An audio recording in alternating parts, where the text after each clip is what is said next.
Welcome to another wonderful Susannah Calloway audiobook. We are excited to have you with us. Before we begin the story, please like and subscribe to our channel and share it with friends. This allows us to continue adding free clean Western romance audiobooks for you to enjoy. The following title is copyrighted by Susannah Calloway, Western romance author. Now, find a comfortable spot, relax, and enjoy the story. A Wild Colorado Heart. Chapter 1, A New Beginning. The sewing needle flashed in the late afternoon light as Rachel Mathers made the final stitches on Mrs. Blackwell's evening gown.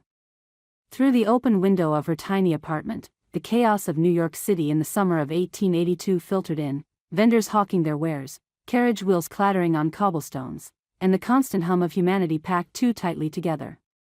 Almost finished, just as I promised, Rachel murmured to herself, biting off the thread with a practiced snap of her teeth. At 24, Rachel's fingers bore the calluses of a lifetime spent with needle and thread. She smoothed the midnight blue silk, admiring how the beadwork caught the light. Mrs. Blackwell would look splendid at the Astors' summer ball, a ball Rachel would only ever hear about from behind the counter of Madame Laurent's dress emporium. A sharp knock interrupted her thoughts. "Miss Mathers? Are you decent?" Mrs. Finch's reedy voice came through the door. "Yes, Mrs. Finch, please come in," Rachel called, hastily covering the expensive gown. The landlady's perpetually pinched face appeared in the doorway. "A letter came for you, miss." She extended a slightly crumpled envelope. "Looks to be from out west, judging by the postmark." "Thank you." Rachel accepted the envelope, noting the Colorado postmark with curiosity. After Mrs. Finch departed, Rachel settled onto her narrow bed, the only comfortable seating in the room, and broke the seal on the letter. Inside was a response to an advertisement she'd answered on a whim 3 weeks prior, after spotting it in the back pages of the Ladies' Home Companion. "Miss Mathers. Your letter of May 12 reached me in good order. I appreciate your forthright manner in describing yourself and your circumstances.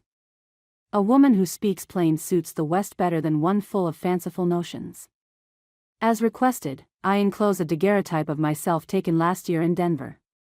I am 32 years of age, standing 6 feet tall with no ailments to speak of save an old saddle injury to my left shoulder that pains me some in winter.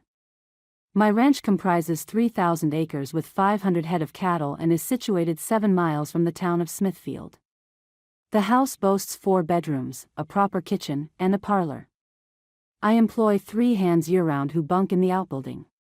Should you find my situation agreeable, I can forward funds for your passage west.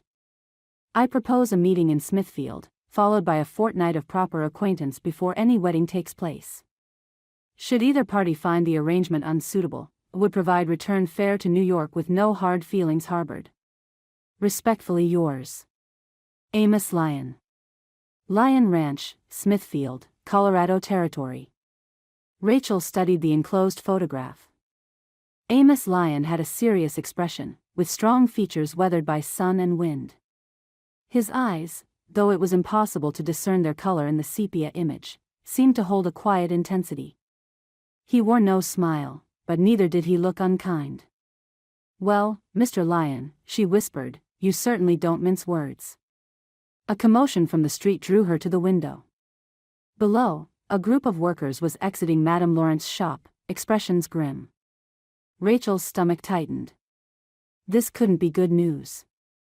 20 minutes later, Rachel stood before Madame Laurent herself, a diminutive Frenchwoman whose accent grew more pronounced when delivering unpleasant tidings. "It is with great regret, my dear Rachel," Madame Laurent said, gesturing dramatically, "but the shop, she must close. The new department stores, they are killing my business. My husband's brother in Chicago, he offers us partnership in his restaurant. We leave next week." "I see," Rachel said faintly. "And what of the outstanding orders?" "You will finish the Blackwell gown, naturally. The others, we send regrets and return deposits." Madame patted Rachel's hand. "You are my finest seamstress. I will write a recommendation most glowing." Rachel nodded numbly, her mind already calculating figures. Her meager savings might stretch to cover 2 months' rent and food, but no longer. Positions for seamstresses were scarce, with so many immigrant women willing to work for pittances. That evening, after delivering Mrs. Blackwell's gown, Rachel climbed the 4 flights to her apartment, Amos Lyon's letter burning a hole in her reticule. She paused at the 3rd floor landing to catch her breath and found her elderly neighbor, Mrs. Anderson, struggling with her door key. "Allow me, Mrs. Anderson," Rachel offered, steadying the older woman's gnarled hand. "Bless you, child. These old fingers ain't what they used to be." Mrs. Anderson peered at Rachel with rheumy eyes. "You look peaked, dearie. Something troubling you?" Before she could stop herself, Rachel confided everything: the shop closing, her financial predicament, and Mr. Lyon's letter. Mrs. Anderson invited her in for tea, serving it in chipped porcelain cups that had once graced a fine home. "I was a mail-order bride myself, you know," she revealed, surprising Rachel. "Back in '42. My Henry was a shopkeeper in St. Louis. Wanted a wife with education enough to help with the books." "Were you frightened?" Rachel asked. Scared as a long-tailed cat in a room full of rocking chairs, Mrs. Anderson chuckled. "But staying in Boston was worse. No prospects, no family after the fever took them." "Did you love him? When you married, I mean." Mrs. Anderson stirred her tea thoughtfully. "Not at first blush. Respect came first, then fondness. Love grew later, like a garden planted in spring." She fixed Rachel with a surprisingly sharp gaze. "This rancher, he writes like an honest man? He seems forthright. Practical. Practical keeps food on the table when poetry don't," Mrs. Anderson nodded approvingly. Later that night, Rachel sat at her small writing desk, Mr. Lyon's letter before her, and began to compose her reply. Her pen moved decisively across the paper. "Mr. Lyon, I find your terms most agreeable. Recent circumstances have hastened my decision, as Madame Lawrence Dress Emporium where I have been employed these past 6 years is closing its doors." 3 weeks and 2 exchanged letters later, Rachel stood in her nearly empty apartment. Her possessions, those not sold to increase her traveling funds, fit into one trunk and a carpetbag. Mrs. Anderson knocked softly before entering. "I brought you something, child." The old woman pressed a small velvet pouch into Rachel's palm. "Was my mother's. Brought it all the way from Ireland, she did." Inside gleamed a delicate pearl hairpin. "Mrs. Anderson, I couldn't possibly." "Hush now. Got no daughters to pass it to, have I? Better it adorns a bride's hair than sits in my jewelry box." Mrs. Anderson's eyes misted. "Colorado's a fair piece from New York. Might be we won't meet again this side of heaven." Rachel embraced the fragile woman, inhaling the familiar scent of lavender water. "I'll write to you. I promise." Mrs. Anderson patted her cheek. "Sometimes love grows in the most unexpected places, Rachel. You remember that when the West seems too big and wild." The next morning, as the first fingers of dawn stretched across the city, Rachel boarded the westbound train. She claimed a window seat, her carpetbag tucked securely beside her, her trunk stowed in the baggage car. As the train lurched forward, belching steam, she caught a final glimpse of the city that had been her home since girlhood. She fingered the pearl hairpin in her pocket and whispered, "Goodbye, New York." Then, squaring her shoulders, she added more firmly, "Hello, Colorado."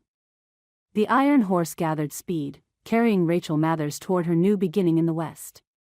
Chapter 2, Journey West. Rachel awoke with a crick in her neck, the steady rhythm of the train having lulled her into a fitful sleep against the window. Outside, the bustling cities of the east had given way to vast stretches of farmland that seemed to roll endlessly toward the horizon. She straightened her skirts and patted her hair into place, conscious of her appearance among the other passengers. The gentleman across from her, a portly businessman with a gold watch chain stretched across his waistcoat, had disembarked sometime during the night, replaced by a woman dressed in morning black, though the quality of her garments spoke of considerable wealth. "Good morning," the woman said, her voice cultured and precise. "I trust you slept well. Train accommodations are dreadfully uncomfortable, even in first class." I cannot imagine how one manages in second. Rachel, acutely aware of her own second-class ticket, merely smiled. One manages as one must, ma'am. Indeed. The woman extended a gloved hand. Myrtle Gibson. I'm traveling to Denver to settle my late husband's affairs. His mining investments require a personal touch, much as my solicitor protested a widow traveling alone. Rachel Mathers. I'm bound for Colorado as well. She hesitated, then added, Smithfield. Smithfield? Myrtle's perfectly arched eyebrows rose. That's rather remote, isn't it? Do you have family there? Rachel felt heat rise to her cheeks. Not precisely. I'm to be married. Ah. Understanding dawned in Myrtle's eyes. A mail-order arrangement, then. Rachel lifted her chin. Yes. To a cattle rancher named Amos Lyon. My dear girl, said Myrtle, leaning forward and lowering her voice, do you have any notion what you're getting yourself into? The frontier is no place for a genteel young woman. The weather alone is punishing, blistering summers and winters that freeze your very breath. Not to mention Indians, outlaws, and the crude society. I'm hardly genteel, Mrs. Gibson. I was a seamstress in New York. Even so. Men out west, they're a different breed. Rough. Uncultured. Myrtle's gaze swept over Rachel's simple blue traveling dress, lingering on the mended cuff. A woman needs resources to maintain standards of civilization in such places. Do you sew your own clothes? Yes, ma'am. Well, that's something, I suppose. Myrtle sat back, her assessment complete. Though I wonder if your Mr. Lyon appreciates the difference between cotton and silk. Rachel bit her tongue against a sharp retort. She had no illusions about the challenges ahead, but this woman's condescension rankled. Before she could respond, the train whistle blew, signaling their approach to Chicago's Grand Central Depot. We change trains here, Myrtle said, gathering her reticule. The dining room serves a tolerable luncheon, if you're inclined. The Chicago station bustled with activity, travelers hurrying in all directions, porters hauling trunks, hawkers selling newspapers and candy. Rachel stepped carefully around a group of immigrant families huddled near their meager possessions. The air hung heavy with coal smoke, human bodies, and the peculiar mixture of excitement and anxiety that permeated all train stations. Miss. Please, miss. A high, desperate voice cut through the din. Rachel turned to see a harried-looking woman in a faded dress, clutching the hand of a small boy no more than 8 years old. The woman's eyes darted nervously about the station. Would you watch my boy? Just for a moment. I need to purchase our tickets. The woman thrust the child toward Rachel without waiting for a response. Caleb, mind the lady. I'll return directly. Before Rachel could object, the woman disappeared into the crowd. Caleb looked up at her with solemn brown eyes, his small face pinched with worry beneath a mop of sandy hair. Hello, Caleb, Rachel said gently. Is that your mama? The boy nodded, his eyes tracking the spot where the woman had vanished. She said we're going to California to meet Papa. He struck gold. How wonderful, Rachel replied, though something in the boy's demeanor made her uneasy. I'm sure she'll be back soon. Are you hungry? Caleb shook his head, then reconsidered. A little, maybe. Rachel purchased a sandwich and an apple from a nearby vendor. The boy ate ravenously, as though he hadn't seen food in days. 30 minutes passed, then an hour. The westbound train would depart soon, and still, there was no sign of Caleb's mother. Perhaps we should speak with the station master, Rachel suggested, growing increasingly concerned. She ain't coming back, is she? Caleb's voice was small but oddly resigned. Rachel knelt before him, choosing her words carefully. Why would you think that, Caleb? She said the same thing in Philadelphia. And in Pittsburgh. A single tear tracked down his dirt-smudged cheek. Said she was getting tickets, but she was really leaving me behind. The police found me both times and made her take me back. Horror washed over Rachel as she realized what was happening. "Oh, Caleb." A commotion near the ticket counter drew their attention. Two policemen were questioning passengers, and Rachel caught snippets about an abandoned child. With a sinking heart, she approached them, Caleb's small hand clutched in hers. "Officers," she began, "I believe this is the boy you're looking for." The older policeman sighed, removing his hat. "Third time in as many months. Poor little feller. What will happen to him?" Rachel asked. "Orphanage, most like. Unless his pa really is in California, but I doubt that tale something fierce." The younger officer crouched down. "What's your full name, son?" "Caleb Reed," the boy whispered. "My papa died in the war. Mama said it was a glorious sacrifice, but she always looks mad when she says it." As the officers prepared to take Caleb away, the boy suddenly threw his arms around Rachel's waist. "Please don't let them take me, miss. Please. I'll be good." Rachel's heart constricted painfully. "I wish I could help, Caleb, truly I do." "Miss Mathers." Myrtle Gibson's imperious voice cut through the moment. "Our train departs in 10 minutes. Whatever is the matter?" Quickly, Rachel explained the situation. To her surprise, Myrtle's expression softened as she regarded the trembling boy. "A motherless child," she murmured. "How perfectly dreadful." Then, more briskly to the officers, "Gentlemen, surely there's a more humane solution than an orphanage. Perhaps a telegram to the authorities in Denver? I have connections there who might help place the boy with a suitable family." Whether it was Myrtle's commanding presence or the flash of her diamond rings, the officers agreed to her suggestion. As they led Caleb away, the boy looked back at Rachel with wide, frightened eyes that would haunt her for days to come. The remainder of the journey to Denver passed in subdued conversation. Myrtle proved more companionable than Rachel had initially judged, sharing anecdotes of her late husband's adventures in the Colorado Territory and offering practical advice about frontier living. When they parted at Denver Station, Myrtle pressed a calling card into Rachel's hand. "Should you ever find yourself in need, my dear? Denver isn't so very far from Smithfield." The stagecoach to Smithfield was a jarring contrast to the train's relative comfort. Rachel shared the cramped space with a traveling salesman, an elderly couple heading to their daughter's homestead, and a young woman with sharp features and expensive, if slightly outdated, attire. Josephine Miller, the young woman, introduced herself with a curious glance at Rachel's luggage. "You're new to these parts." "Rachel Mathers, yes. I'm coming from New York." Josephine's eyebrows rose. "New York? What business brings a New York lady to our humble Smithfield?"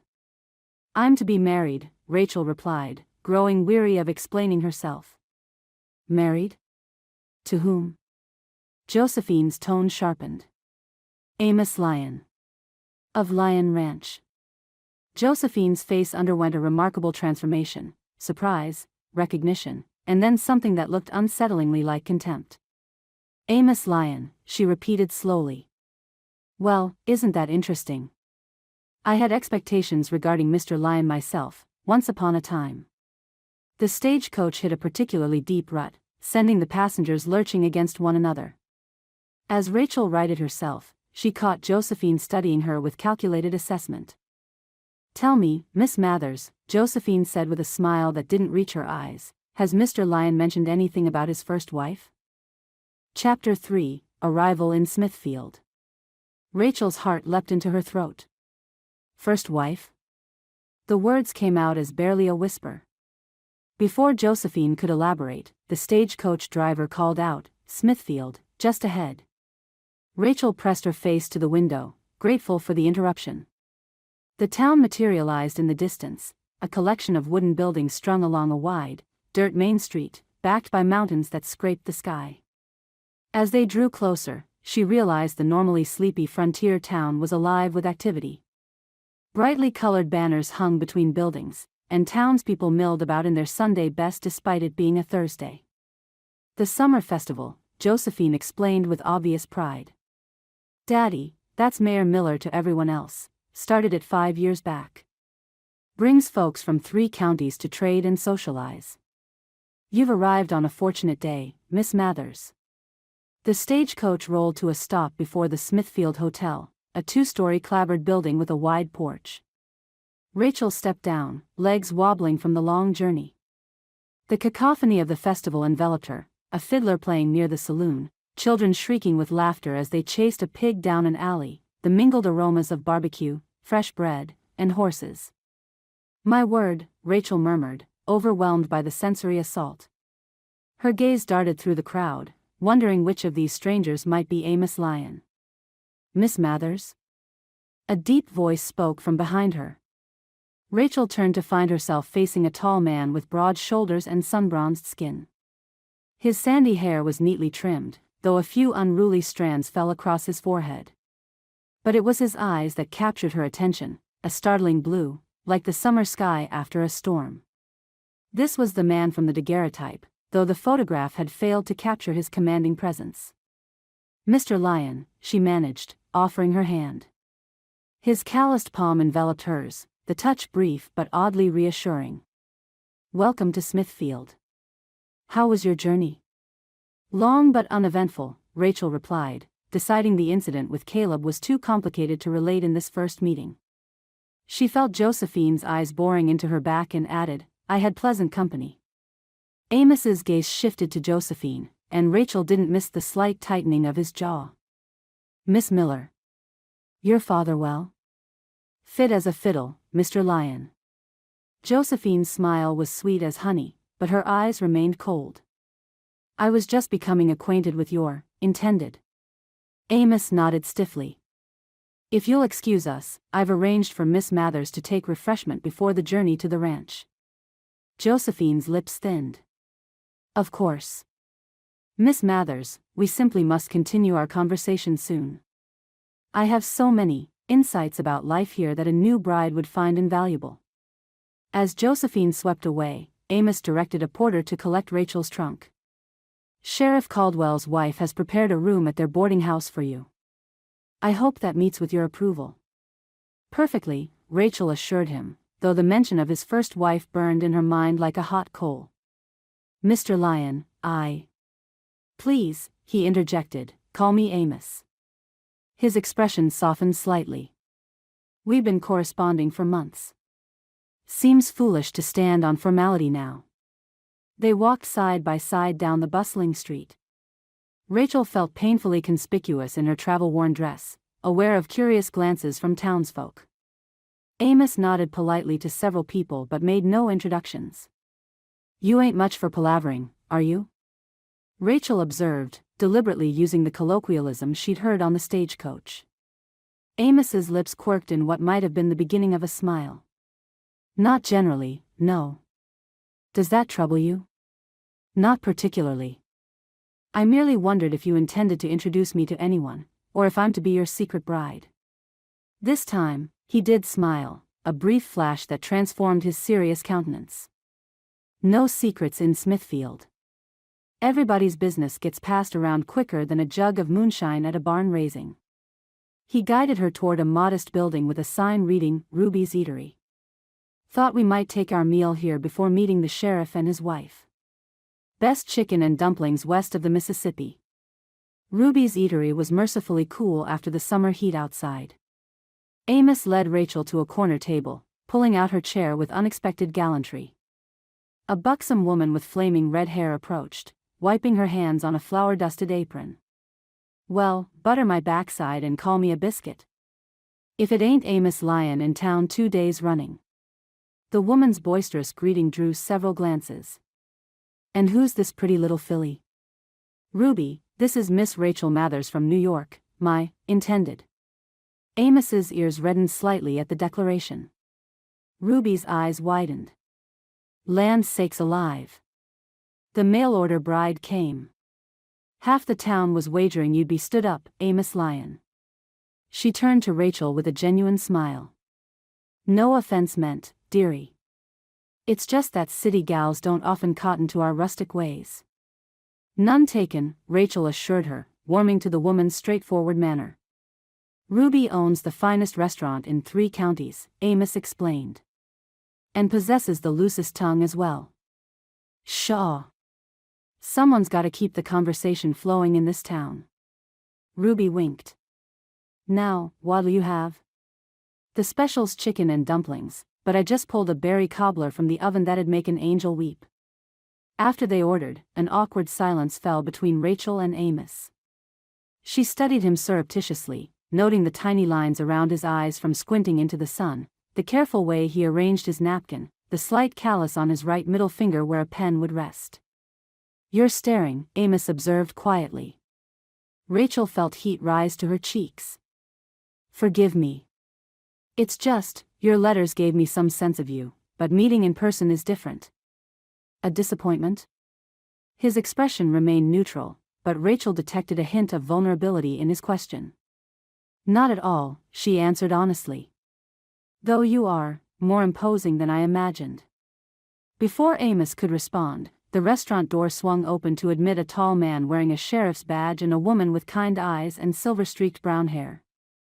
Speak of the devil, Amos murmured, rising to his feet. Sheriff Caldwell, Mrs. Caldwell, may I present Miss Rachel Mathers? Sheriff Caldwell tipped his hat. Mighty pleased to meet you, Miss Mathers. Heard you were arriving today. Mrs. Caldwell clasped Rachel's hand warmly. Welcome to Smithfield, dear. I've prepared the blue room for you. It catches the morning light something wonderful. Martha runs the boarding house, Amos explained. As we discussed in our letters, you'll stay there until the wedding. My ranch is no place for a proper lady until we're married. Amos Lyon, you sound positively antediluvian, Martha scolded good-naturedly. But he's right about that ranch. Bachelor quarters if I ever saw them. Needs a woman's touch, something fierce. Now Martha, Sheriff Caldwell warned, don't go filling the lady's head with notions.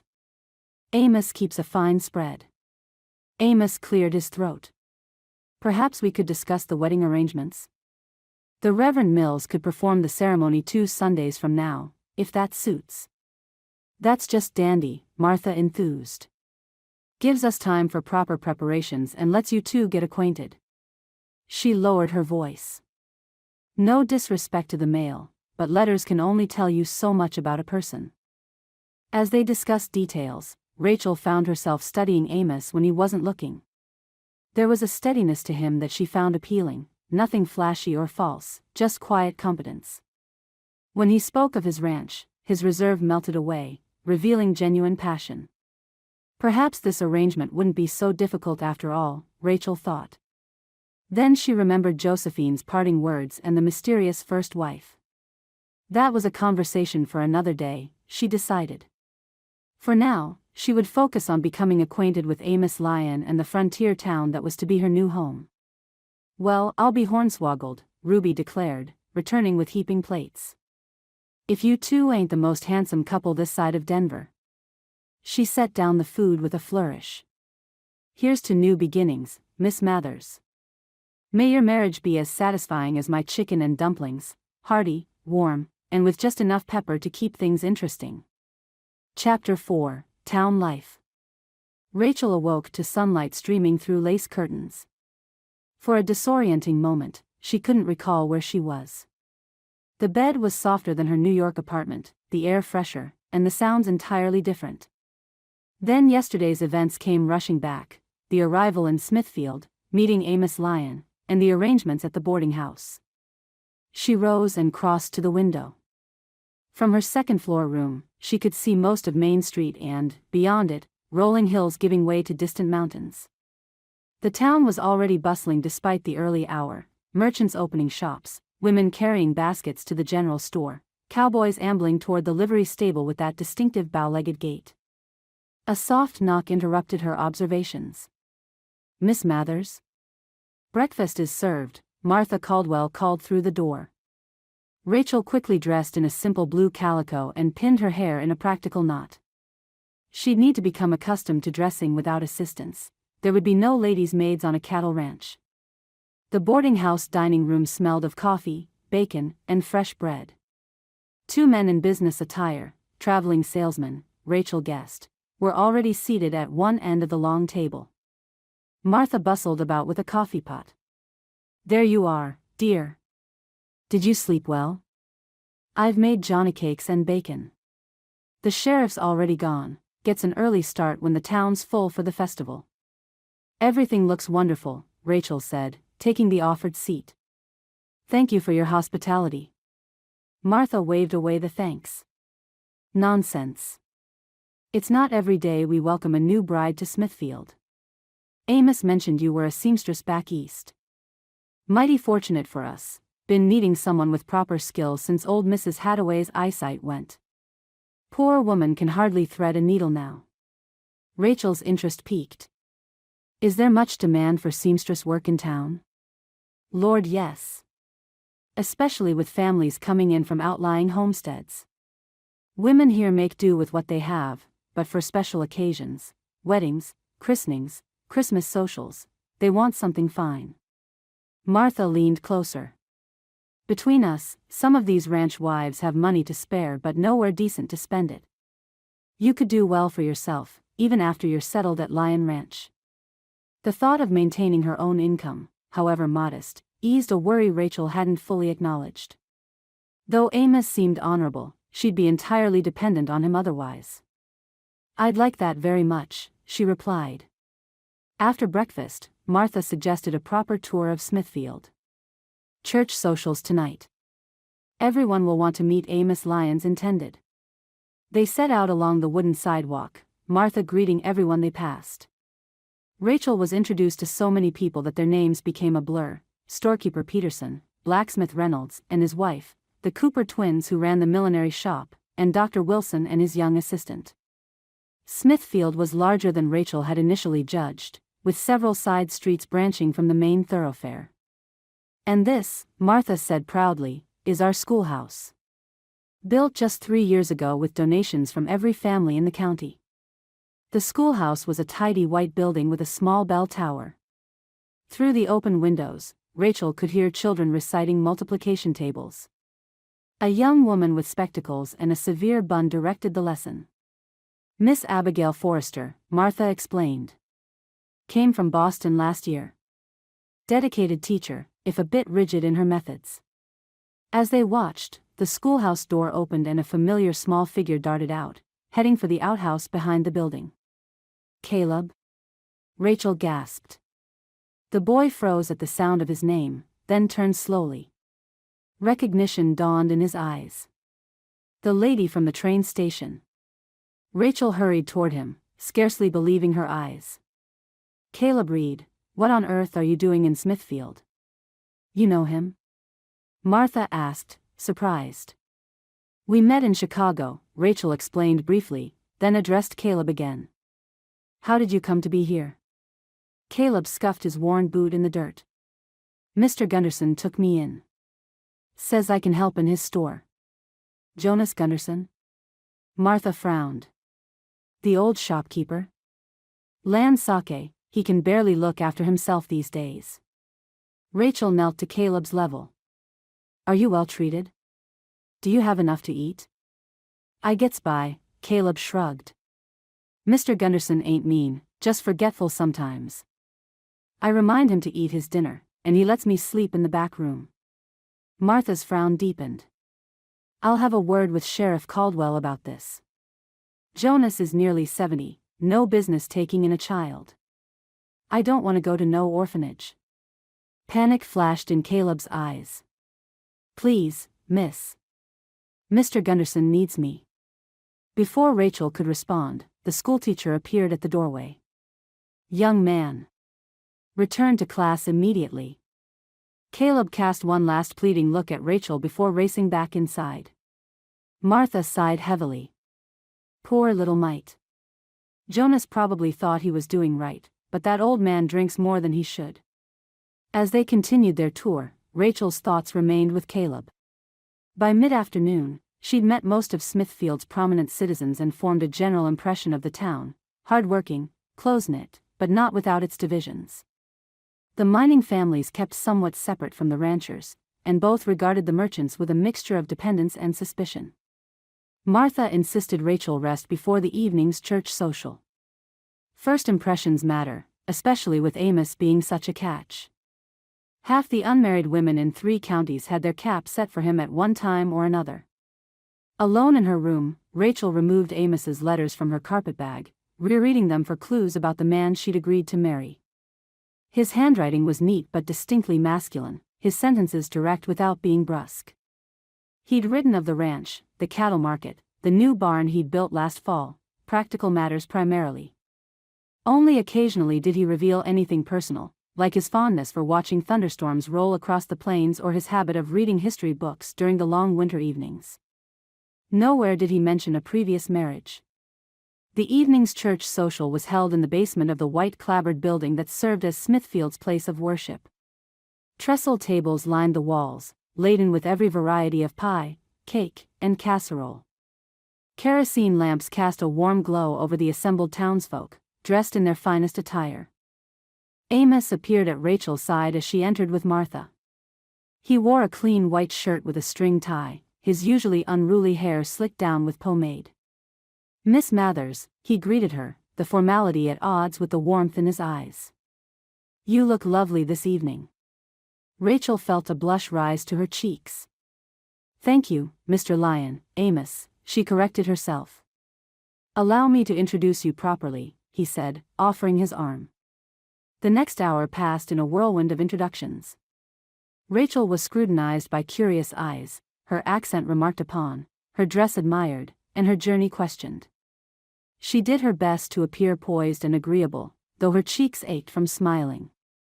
"You're doing splendidly," Amos murmured as they moved between groups. "Everyone's impressed." "Even Josephine?" Rachel nodded subtly toward where Miss Miller stood with several young women, all watching them with undisguised interest.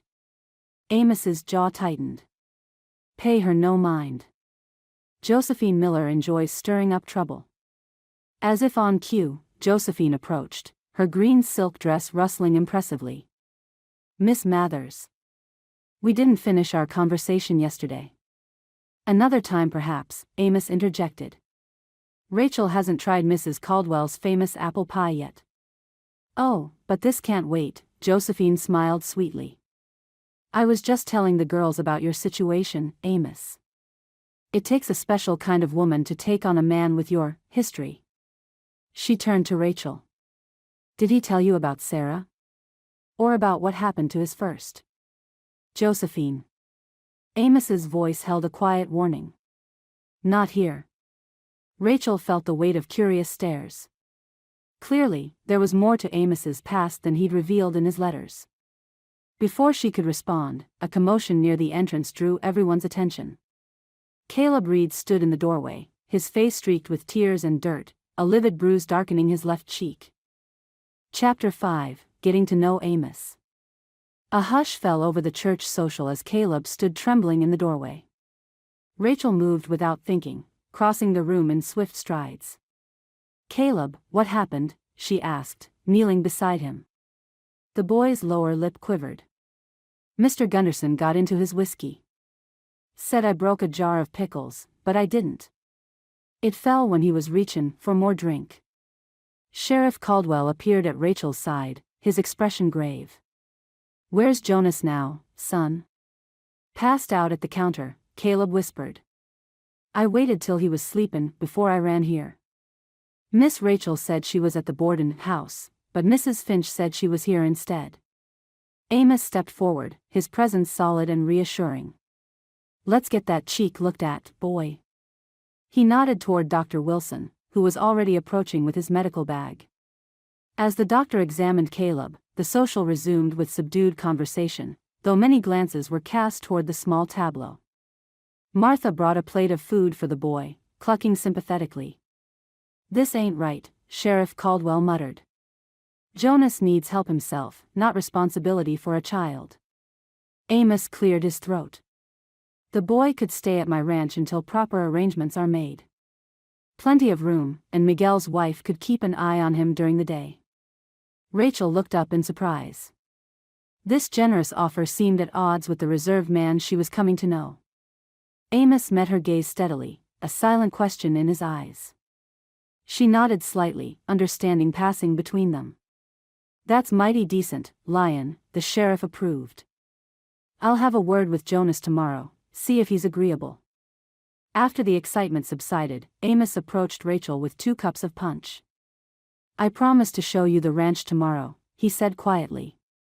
"That's still agreeable to you?" "Very much so," she replied. "And thank you for offering to help Caleb." Amos's expression softened. "Boy needs looking after, that's all." He hesitated, then added, "Figured you might have taken a shine to him, from the way you rushed over." The remainder of the social passed pleasantly enough, though Rachel noticed Josephine Miller watching her with undisguised calculation. As they prepared to leave, Amos mentioned he would collect Rachel at 9 the following morning. "Wear something suitable for riding," he advised. "The best view of the property is from the North Ridge." Rachel's sleep that night was fitful, her dreams a jumble of train stations, abandoned children, and searching for something important in an endlessly expanding house. She woke earlier than necessary, spending extra time selecting her attire, a practical divided riding skirt she'd sewn herself and a crisp white shirtwaist. Amos arrived promptly at 9, driving a well-maintained buckboard with 2 handsome bay horses. Rachel was struck again by his imposing presence, broad-shouldered and straight-backed in a clean flannel shirt and denims, his hat tipped at a practical angle against the morning sun. "You look," he began, then seemed to think better of whatever he'd planned to say. "That riding skirt is sensible." "High praise indeed," Rachel replied with a touch of amusement. "I designed it myself." As they left town, the landscape opened before them, rolling grassland stretching toward distant mountains, dotted with wildflowers and the occasional stand of cottonwood trees. Amos pointed out landmarks as they traveled: Lightning Ridge where strikes were common during summer storms, Cooper's Creek that never ran dry even in drought years, the distant windbreak where his property began. "How large is your ranch exactly?" Rachel asked, mentally comparing the vast expanse to the cramped streets of New York. 3,000 acres, give or take." Amos handled the reins with easy confidence. "Started with just 500 when I came west after the war. Added parcels as I could afford them." "You built all this yourself?" Rachel couldn't keep the admiration from her voice. Amos shrugged modestly. "Had nothing but determination when I arrived. Worked other men's cattle for 3 years, sleeping in lined shacks and saving every penny. When old man Davidson wanted to sell his claim and head to California, I had just enough saved for a down payment." They crested a gentle rise, and suddenly the ranch spread before them, a neat 2-story house painted white with green trim, several outbuildings including a large barn, and a sprawling corral where horses grazed. Beyond lay vast pastureland where cattle dotted the landscape like dark punctuation marks on a green page. "It's beautiful," Rachel breathed. "It ain't fancy," Amos said, a hint of defensiveness in his tone, "but it's solid. Built the house myself, with help from my hands." "I wasn't being polite, Amos. It truly is beautiful." Something in her sincerity seemed to touch him. His posture relaxed slightly as he guided the buckboard down the slope toward the house. "Thought we might picnic by the stream," he suggested. "Show you the whole spread." The stream in question cut across the eastern portion of the property, lined with cottonwoods and willows that provided welcome shade. Amos spread a blanket on a grassy bank and unpacked a basket Martha had prepared: fried chicken, biscuits, apple tarts, and a jug of lemonade. "This reminds me of my childhood in upstate New York," Rachel confessed as they ate. "Before my parents moved to the city, we lived near a creek not unlike this one." "You haven't spoken much of your family," Amos observed. Rachel folded her napkin carefully. "There isn't much to tell. They died in a fire when I was 16. I apprenticed to a seamstress afterward. My mother had already taught me the basics." "I'm sorry," Amos said simply. The lack of platitudes was oddly comforting. "What of your family?" she asked. "You mentioned coming west after the war, but nothing before that." Amos leaned back against a tree trunk, his expression thoughtful. "Born in Tennessee. Father had a modest farm, nothing like this spread. 5 children, I was the middle one. When the war came, my older brothers joined up with the Confederacy." He paused. "I went north instead." That must have been difficult, Rachel said carefully. Pa said I wasn't welcome home afterward. Amos's voice was matter-of-fact, but Rachel sensed the old pain beneath the words. Ma wrote letters in secret for a few years, then they stopped coming. Heard later she'd taken sick and passed. So, you came west to start anew? Amos nodded. Nothing for me back east. Figured I'd find my own place, build something that was mine alone. He gazed across his land with quiet pride. Started with just 10 head of cattle and a broken-down cabin. Now I run 500 head, employ 3 good men year-round, and the house doesn't leak when it rains. Their conversation was interrupted by the approach of a rider, a young man in dusty clothes who pulled his horse up short when he spotted them. Mr. Lyon. Didn't mean to intrude on your picnic. What is it, Sam? Amos's tone was patient but alert. That heifer in the south pasture, the one that was struggling yesterday? Miguel says she's dropped her calf but something ain't right.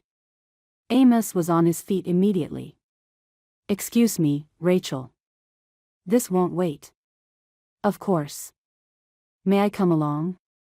When Amos hesitated, she added, I grew up around farm animals. I won't faint at the sight of a difficult birthing. Amos studied her for a moment, then nodded. They quickly packed the picnic and followed Sam to where a red and white heifer lay in obvious distress beneath a cottonwood. 2 men, one elderly with graying whiskers, one younger with distinctly Mexican features, knelt beside her. Calves turned wrong, boss, the older man reported. Been trying to reposition it, but she's fighting us something fierce. Amos knelt beside the animal, speaking softly as he examined her. Easy, girl. We're trying to help your little one. To Rachel's surprise, he began to sing softly, an old ballad about green valleys, his deep voice soothing the distressed animal. With gentle but firm hands, Amos worked alongside his men, eventually delivering a healthy calf. Rachel watched in admiration as he cleaned the newborn, his deft movements belying his size and strength. This tender care for a creature in need revealed a side of Amos Lyon she hadn't glimpsed before. As they rode back toward the house, Amos studied her from beneath the brim of his hat. You didn't turn squeamish, he observed. I told you I wouldn't. Most city women would have been reaching for their smelling salts. I'm not most women, Rachel replied simply. For the first time, Amos Lyon smiled fully, a genuine expression that transformed his face, crinkling the corners of his eyes and revealing a chipped front tooth that somehow made him more handsome, not less. No, he agreed, you certainly ain't. Chapter 6, Growing Tensions. The following days settled into a comfortable rhythm for Rachel. Mornings were spent assisting Martha with boarding house duties or visiting the local shops to acquaint herself with Smithfield's offerings. Afternoons often found her sewing. She'd already received 3 commissions after word spread of her skill with a needle. Evenings typically brought Amos's company, sometimes for dinner at the boarding house, other times for walks along the town's quieter streets as the summer sun lingered in the western sky. Rachel found herself looking forward to these encounters, drawn to Amos's straightforward manner and quiet strength. Today, however, she was alone as she entered Gunderson's general store, a list of sewing notions in hand. The store's interior was dim after the bright sunlight outside, shelves crowded with merchandise ranging from farm implements to bolt fabric. The store smelled of coffee beans, leather, and the faint mustiness of dust gathering in corners. Be with you in a minute, called a reedy voice from the back room. Jonas Gunderson emerged, wiping his hands on a stained apron. His roomy eyes brightened with recognition. Ah, Miss Mathers, Amos Lyons intended. What can I do for you today? Good morning, Mr. Gunderson.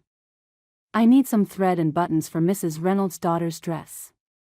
Rachel glanced around. Is Caleb here? I haven't seen him since the social. Gunderson's expression soured. Boys upstairs, supposedly organizing inventory. Sheriff made quite a fuss over a little discipline. In my day, children respected their elders. He lowered his voice conspiratorially. Between us, I think Lyon only took the boy in to impress you. Man's been alone too long, if you ask me. Rachel bristled at the insinuation but maintained her composure. I find Mr. Lyon to be a man of genuine character. Now, about that thread. The shop door swung open, admitting Josephine Miller in a fashionable burgundy walking dress. Her eyes narrowed at the sight of Rachel. Well, if it isn't the Eastern bride. Shopping for your trousseau? Just sewing supplies, Miss Miller. I'm working on several commissions. How industrious. Josephine's tone suggested this was not a compliment. I suppose Amos's circumstances require a practical wife rather than an ornamental one. Before Rachel could respond, Josephine turned to the shopkeeper. Mr. Gunderson, Daddy needs his special coffee order. The kind from Brazil? Her emphasis on special, and the shopkeeper's knowing nod suggested the request might involve something stronger than coffee beans. Of course, Miss Miller. Just arrived yesterday. I'll fetch it from the storeroom. Gunderson disappeared into the back of the shop. Josephine inspected a display of gloves with affected casualness. You've been in town nearly a week now. I imagine you've heard all sorts of stories about Amos and me. People have been remarkably discreet, Rachel replied coolly. How disappointing for you. Josephine selected a pair of gloves, examining the stitching. I suppose Amos hasn't told you much about Sarah either? Rachel maintained her composure with effort. Mr. Lyon's past is his business. I'm concerned with our future. How noble. Josephine replaced the gloves and moved closer, lowering her voice. But shouldn't a bride know what she's walking into? Amos and I were practically promised to each other before his cattle drive to Kansas 3 years ago. When he returned. Her voice trailed off meaningfully. I fail to see how this concerns me. Rachel selected spools of thread with deliberate care. It concerns you because Amos Lyon isn't the man you think he is. Ask him about the winter of '79. Ask him why. Josephine broke off as Gunderson returned with a brown paper package. While Josephine completed her transaction, Rachel moved to the far corner of the store, ostensibly examining fabric. A small noise from behind a half-open door caught her attention. Peering through the crack, she spotted Caleb huddled on the stairs leading to the upper floor. The boy pressed a finger to his lips, his eyes pleading. Rachel gave him a slight nod and turned away, continuing her shopping. After Josephine departed with a final smirking glance, Rachel approached the counter to pay for her items. Mr. Gunderson, might I speak with Caleb briefly? I promised Mrs. Caldwell I'd measure him for a new shirt. Gunderson waved dismissively toward the stairs. Help yourself. Boy needs proper clothes if he's staying at Lyon's Ranch. Reflects poorly on the town having him look like a ragamuffin. Rachel found Caleb sitting on the top step, a bruise yellowing on his cheek. Hello there, she said gently. Are you well? Caleb shrugged. Mr. Amos said I could stay at his ranch, but I gotta come help Mr. Gunderson during the days. It ain't so bad when he ain't been drinkin'. Rachel's heart ached at his matter-of-fact tone. Does Mr. Gunderson drink often? Mostly evenings. Mornings are okay. Caleb picked at a loose thread on his sleeve. Mr. Amos gave me a real bed all to myself. And his cook, Senora Vasquez, makes tortillas fresh every morning. I'm glad you're comfortable there. Rachel hesitated, then asked, Caleb, did you happen to overhear what Miss Miller was saying to me? The boy nodded solemnly. She don't like you much. Always talking mean about Mr. Amos too, when she comes in for her pa's whiskey. Her father's whiskey? That's what's in them special packages. Mr. Gunderson keeps it hid, 'cause Mayor Miller pretends he don't drink on account of being a church elder. Rachel filed this information away, thanked Caleb, and promised to visit him at the ranch soon. As she exited the store, the door swung open violently, splashing coffee down the front of her dress. Josephine Miller stood in the doorway, feigning shock. Oh my! How clumsy of me! Josephine's eyes glittered with satisfaction as she surveyed the brown stain spreading across Rachel's best blue dress. Coffee does leave such dreadful marks. I don't suppose New York trained you to remove such stains? In fact, it did, Rachel replied evenly, though inwardly she fumed. The dress was one of only 3 she'd brought from New York, and the damage would be difficult to remedy. "Excuse me, Miss Miller. I'd best attend to this immediately." As Rachel hurried toward the boarding house, she caught sight of Caleb darting through the alley behind the general store. Changing direction, she followed, concerned by his furtive manner. She found him crouched behind a rain barrel, pressing a handkerchief to his cheek. "Caleb. What happened?" The boy startled, then relaxed seeing it was her. "Weren't nothin'. Mr. Gunderson got mad after you left. Said I was eavesdroppin' and oughtn't be talkin' to you about family business." Rachel gently moved his hand to reveal a fresh bruise blooming beneath the fading one. "This is unacceptable," she said firmly. "Come, we're going to see Sheriff Caldwell." "No." Panic flashed in Caleb's eyes. "They'll send me away." "Please, miss, I can handle Mr. Gunderson. It's better than the orphanage." Before Rachel could respond, a bell began tolling, the church bell, she realized, though it wasn't Sunday. "What's that for?" "Church meetin'," Caleb explained. "Mr. Gunderson told me it happens every other Sunday. All the important folks go." "Then that's where we'll find Amos," Rachel decided. "Come along." They reached the church as the congregation was filing inside. Amos stood near the entrance, deep in conversation with Sheriff Caldwell. His expression brightened at the sight of Rachel, then darkened as he noticed Caleb's injury and the stain on Rachel's dress. "What happened?" he asked, his voice low and controlled. Rachel explained about the incident with Josephine and Caleb's new bruise. Amos's jaw tightened dangerously, but before he could respond, Mayor Miller approached with his daughter at his side. "Lion. Just the man I wanted to see." Miller was a florid man with a prosperous belly and thinning hair. "Been meaning to discuss that section of Willow Creek that runs through your property. My surveyor found some interesting discrepancies in the original land grant." Amos stiffened, carefully avoiding looking at Josephine. "Any concerns about property lines should go through proper legal channels, Miller." Of course. Just being neighborly." Miller's smile didn't reach his eyes. "We'll chat after services. Josephine tells me your intended is settling in nicely. Charming addition to our little community." As the Millers entered the church, Sheriff Caldwell shook his head. "That man's been trying to get his hands on Willow Creek Valley for years. Best water rights in the county." Rachel noticed Amos deliberately avoid the Millers during the service, sitting on the opposite side of the church. Later, as they walked back to the boarding house, she gathered her courage. "Amos, may I ask you something?" He glanced down at her, expression guarded. "Of course. Who is Sarah?" Chapter 7, The Wedding Day. Amos halted mid-stride, his expression shuddering like a window against an approaching storm. "Where did you hear that name?" His voice was carefully neutral, but Rachel detected the tension beneath. "Josephine mentioned her. And others have hinted at something in your past." Rachel met his gaze steadily. "I don't require your entire history, Amos, but if we're to be married in a week's time, I deserve to know if there are matters that might affect our future." For a long moment, Amos said nothing, staring at a point beyond her shoulder. Finally, he sighed. "Not here. Come by the ranch tomorrow afternoon. We'll talk then." Without waiting for her response, he tipped his hat and strode away, leaving Rachel with more questions than answers. The week that followed passed in a whirlwind of wedding preparations.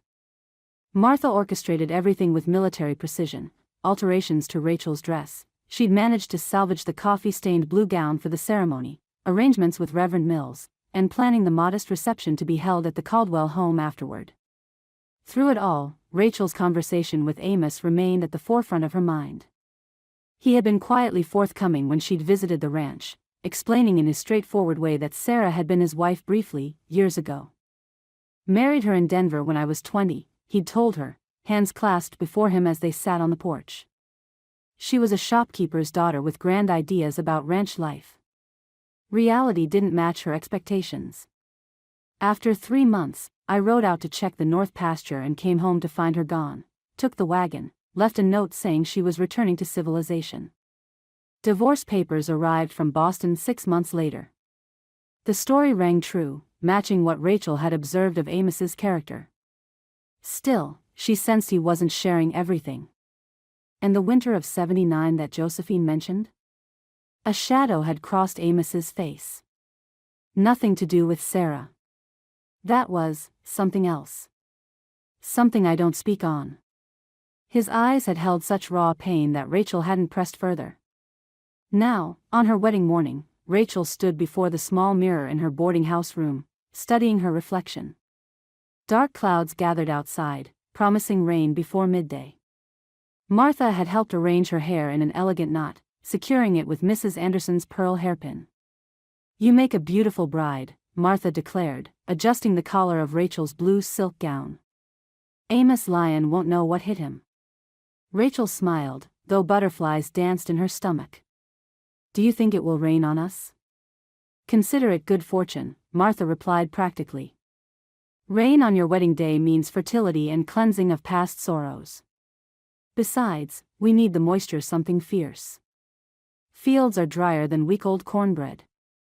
A knock at the door announced Sheriff Caldwell, dressed in his Sunday best. He'd offered to escort Rachel to the church in Amos's absence. Tradition dictated the groom shouldn't see his bride before the ceremony. "My, don't you look fetching," the sheriff said kindly. "Ready to become Mrs. Lyon?" The small white church was already half filled when they arrived. Rachel recognized most faces now: shopkeepers, ranchers, and townspeople who'd welcomed her with varying degrees of warmth over the past 2 weeks. Conspicuously absent were the Millers, though Rachel couldn't bring herself to feel disappointed. Amos waited at the altar, tall and imposing in a new black suit that emphasized his broad shoulders. His sandy hair was neatly combed, though one stubborn lock fell across his forehead. When he turned and saw Rachel, his expression transformed: surprise, admiration, and something deeper flickering across his usually stoic features. Reverend Mills, a thin man with wire-rimmed spectacles, began the ceremony with a scripture reading. Rachel was surprised to find her voice steady as she repeated her vows. Amos's deep voice carried clearly through the church as he promised to cherish and protect her, his blue eyes never leaving hers. When he slid a simple gold band onto her finger, his mother's, he'd told her earlier, the metal felt warm against her skin. "I now pronounce you man and wife," Reverend Mills declared. "You may kiss your bride." Amos hesitated briefly, then leaned down to place a gentle, almost hesitant kiss on Rachel's lips. It was over quickly, but the brief contact sent an unexpected warmth through her. As they turned to face the congregation as husband and wife, a rumble of thunder punctuated the moment, drawing nervous laughter from the attendees. The reception at the Caldwell home was a modest affair: cake baked by Martha, punch, and simple refreshments. Amos stayed close to Rachel's side, his hand occasionally brushing hers in a gesture that seemed both protective and seeking reassurance. She found herself studying him when he wasn't looking, the way his eyes crinkled slightly at the corners when he smiled, the careful courtesy he showed to each well-wisher, the gentle way he thanked Martha for her efforts. "Mrs. Lyon," he murmured during a quiet moment, testing the name. "Suits you." "Does it?" Rachel smiled. "I'm still becoming accustomed to it myself." Amos's reply was interrupted by Martha approaching with another slice of cake. As the older woman chatted about the impending rain, Rachel noticed movement at the window, a small face peering in, wide eyes taking in the celebration. "Caleb." She excused herself and slipped toward the door, intending to invite the boy inside, but by the time she reached the porch, he was already fleeing down the muddy street as the first heavy raindrops began to fall. "Caleb, wait," she called, but the boy disappeared around a corner. Rachel sighed, noticing the small muddy footprints he'd left on the porch steps. The sky opened then, rain falling in earnest sheets that forced her back inside. "Everything all right?" Amos asked as she rejoined him. "I saw Caleb watching through the window, but he ran off before I could invite him in." Amos frowned slightly. "Boy's been skittish the past few days. Miguel says he wakes with nightmares sometimes." Their departure for the ranch was hastened by the worsening storm. Goodbyes were quickly exchanged, with promises to visit town soon. Amos helped Rachel into the covered buggy he'd borrowed for the occasion, tucking a lap blanket around her against the chill dampness. The rain fell in blinding sheets as they made their way out of town, turning the road into a muddy morass that slowed their progress considerably. Lightning flashed across the darkened sky, followed by booming thunder that made the horses toss their heads nervously. "Quite a storm for our wedding day," Rachel remarked, raising her voice to be heard over the downpour hammering the buggy's canvas top. "I'd have ordered better weather if I could," Amos replied, his attention on handling the skittish team. "Though the land needs the rain."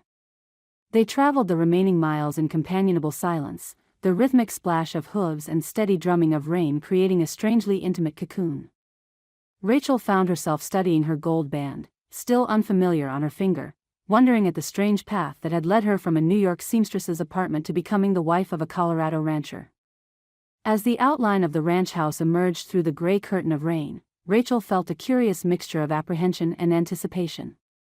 This was her home now. These unfamiliar rooms would be where she built her new life. Amos guided the buggy to the covered portion of the yard and quickly came around to help her down. "Ready?" he asked simply, rain streaming from the brim of his hat. Rachel nodded, gathering her skirts. They made a dash for the porch but were thoroughly soaked by the time they reached the door. Amos fumbled briefly with the key, then swung the door open and, to Rachel's complete surprise, swept her into his arms to carry her across the threshold. The unexpected motion startled a genuine laugh from her, the first real laugh they'd shared, as water dripped from both onto the polished wood floor of the entryway. "Welcome home, Mrs. Lyon," Amos said softly, setting her gently on her feet but not immediately stepping away. For a moment, they stood close enough that Rachel could see droplets of rain clinging to his eyelashes, could feel the solid warmth of him despite their damp clothes. "Thank you, Mr. Lyon," she replied, matching his formal tone though her eyes sparkled with amusement. "It seems we've brought the rain inside with us." Chapter 8, Home at the Ranch. "We should get out of these wet things," Amos said practically, though he made no immediate move to step away from Rachel. The intimacy of the moment hung between them, new, uncertain, yet not unwelcome. A crash of thunder broke the spell. Amos cleared his throat and gestured toward the stairs. "Your bedroom is up there, first door on the right. I've had Senora Vasquez prepare it special. There should be dry clothes in the wardrobe." He hesitated, color rising faintly beneath his tanned skin. "I'll take the spare room across the hall. Until you're comfortable with other arrangements." Rachel felt a rush of gratitude for his consideration. "Thank you, Amos." "Don't thank me for basic decency," he replied gruffly. "Take your time settling in. Kitchen's through there when you're ready. I'll stoke the fire and see to the horses." The bedroom was larger than Rachel had expected, with a four-poster bed draped in a handmade quilt of blue and cream. Lace curtains, clearly new, framed windows that would offer views of the distant mountains when the storm cleared. A solid pine wardrobe stood against one wall, a matching dresser with a mirror opposite. The room spoke of careful preparation. Amos had clearly gone to considerable expense and effort to make it feel welcoming. Rachel changed quickly into a simple dress she found in the wardrobe, hanging her damp wedding gown to dry. The storm showed no signs of abating. If anything, it had intensified, rain lashing against the windows while lightning split the darkened sky. She made her way downstairs, following the warm glow of lamplight to the kitchen. The kitchen was the heart of the house, spacious and practical, with a large wood-burning stove, a sturdy table that could seat 8, and open shelving displaying mismatched but serviceable dishes. Amos had changed into dry clothes and was setting a kettle on the stove, his back to the door. "Can I help?" Rachel asked. Amos turned, momentarily startled. "Just making tea. Thought you might be chilled from the rain." "That sounds perfect." Rachel moved to stand beside him, taking in the kitchen with an appraising eye. "This is a fine room. Spacious enough for proper cooking. Senora Vasquez, Miguel's wife, comes in 3 times a week to cook and clean," Amos explained. "Rest of the time, I manage. Nothing fancy, but I don't burn beans too often anymore. Rachel smiled at his self-deprecation. I'm a fair cook myself. Mother insisted I learn household management alongside my sewing. They settled at the table with steaming cups of tea, the storm creating a strangely peaceful backdrop to their conversation. Rachel learned that the ranch employed 3 men year-round: Miguel Vasquez, who'd worked for Amos since the beginning, Jeremiah Burns, an older man who handled the horses, and young Sam Cooper, barely 20 but skilled with cattle. During busy seasons, Amos hired additional hands from town. The men bunk in the outbuilding, Amos explained. Gives them their privacy and us ours. He hesitated, then added, Senora Vasquez suggested you might want to change things around. Said the house needed a woman's touch. And what do you think? Rachel asked, curious about his expectations. Amos considered the question seriously. I built this place to be practical, not showy. But I ain't opposed to improvements. His eyes met hers. This is your home now too, Rachel. You should make it comfortable for yourself. The simple statement, delivered without flourish, touched Rachel deeply. This man, still largely a stranger despite their correspondence and brief courtship, was offering her genuine partnership in creating their shared home. As the evening progressed, the storm's fury increased. Wind howled around the eaves, occasional gusts finding entry through small cracks to make the lamps flicker. Despite the tempest outside, Rachel felt an unexpected contentment in the warm kitchen, listening to Amos describe the seasonal rhythms of ranch life. The conversation lulled naturally as the mantel clock struck 10. Amos rose, looking suddenly uncertain. It's been a long day. I'll show you back to your room. At the top of the stairs, Amos paused before Rachel's door. Sleep well, Mrs. Lyon. His formality held a hint of tenderness that made Rachel's heart beat faster. Good night, Amos. She slipped into her room, closing the door softly behind her. Sleep proved elusive despite her exhaustion. The unfamiliar creaks of the house, combined with the storm's continued assault, kept Rachel drifting between wakefulness and uneasy dreams. Near midnight, a particularly violent thunderclap shook the windowpanes. Rachel sat up, reaching instinctively for the lamp before remembering it wasn't her boarding house room. A sudden craving for tea led her downstairs in her nightgown and wrapper. She was surprised to find a lamp still burning in the kitchen, and Amos seated at the table, nursing a steaming cup, his expression distant. Amos, she said softly, not wanting to startle him. He looked up, momentarily disoriented. Rachel. Did the storm wake you? I never quite fell asleep. She moved to the stove where the kettle still steamed. May I join you? Amos nodded, watching as she prepared her tea. In the lamplight, with his hair tousled and guard lowered, he looked younger, more vulnerable. Rachel settled across from him, wrapping her hands around the warm cup. Can't sleep in new places myself, Amos offered after a comfortable silence. Took me near a month to sleep through the night when I first built this house. Were you alone when you started the ranch? Rachel asked, realizing how little she knew of those early years. Amos nodded. Just me and 10 head of scrawny cattle. Lived in a one-room cabin that leaked something awful in weather like this. His gaze drifted to the window where rain streamed down the glass. Built this place bit by bit over 5 years. Started with the kitchen and added rooms as I could afford the lumber. You've accomplished a great deal, Rachel observed. Had nothing else to focus on. Amos's expression grew thoughtful. When my family disowned me after the war, I figured I'd make my own legacy out here. Something I could be proud of, something nobody could take from me. And now? Rachel asked softly.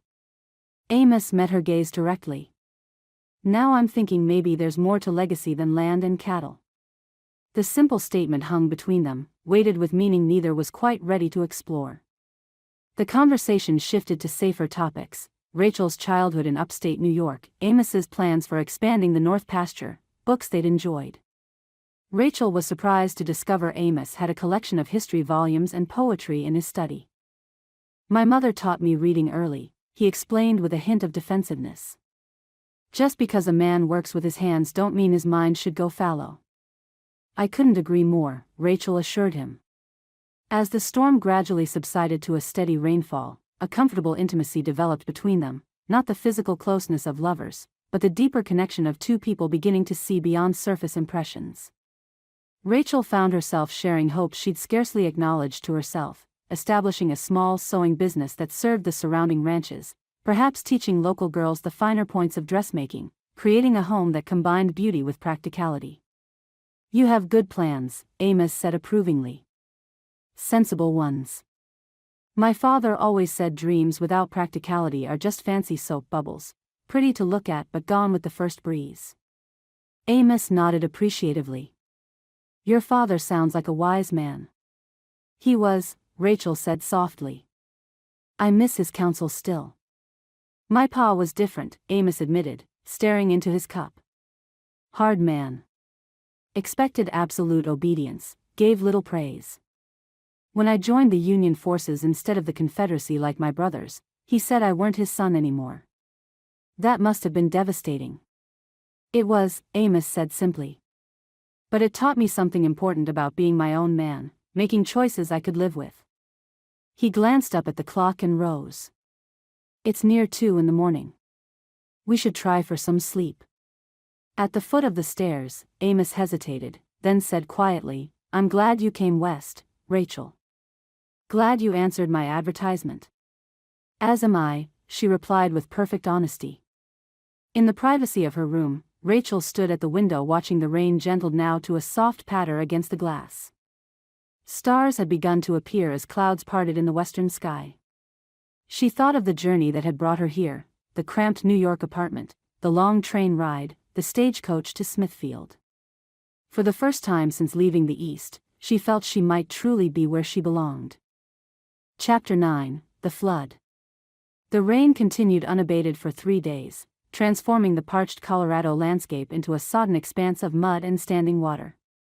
Rachel quickly established a routine at the ranch, rising early to prepare breakfast alongside Señora Vasquez, who proved a willing teacher of frontier cooking techniques.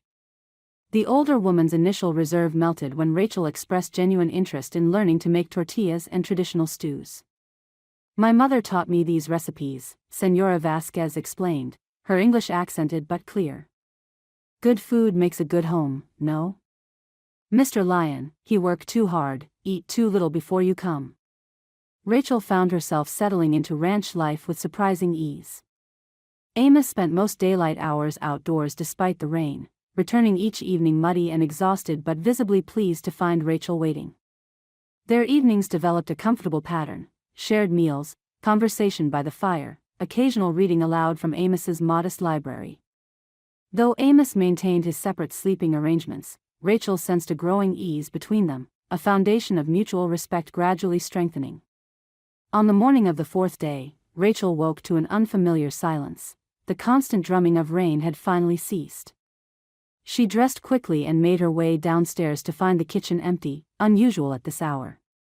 Through the window, she spotted a cluster of figures at the edge of the property where the land sloped downward toward a normally placid stream that bisected Amos's grazing land.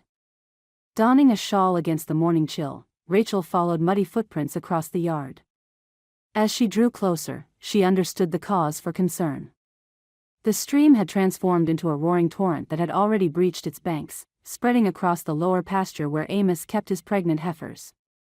Morning, Mrs. Lyon. Jeremiah Burns touched his hat respectfully as she approached. The weathered cowhand's expression was grave. Afraid we got ourselves a situation. Amos turned at her approach, his face etched with worry beneath a rain-slicked hat. Rachel.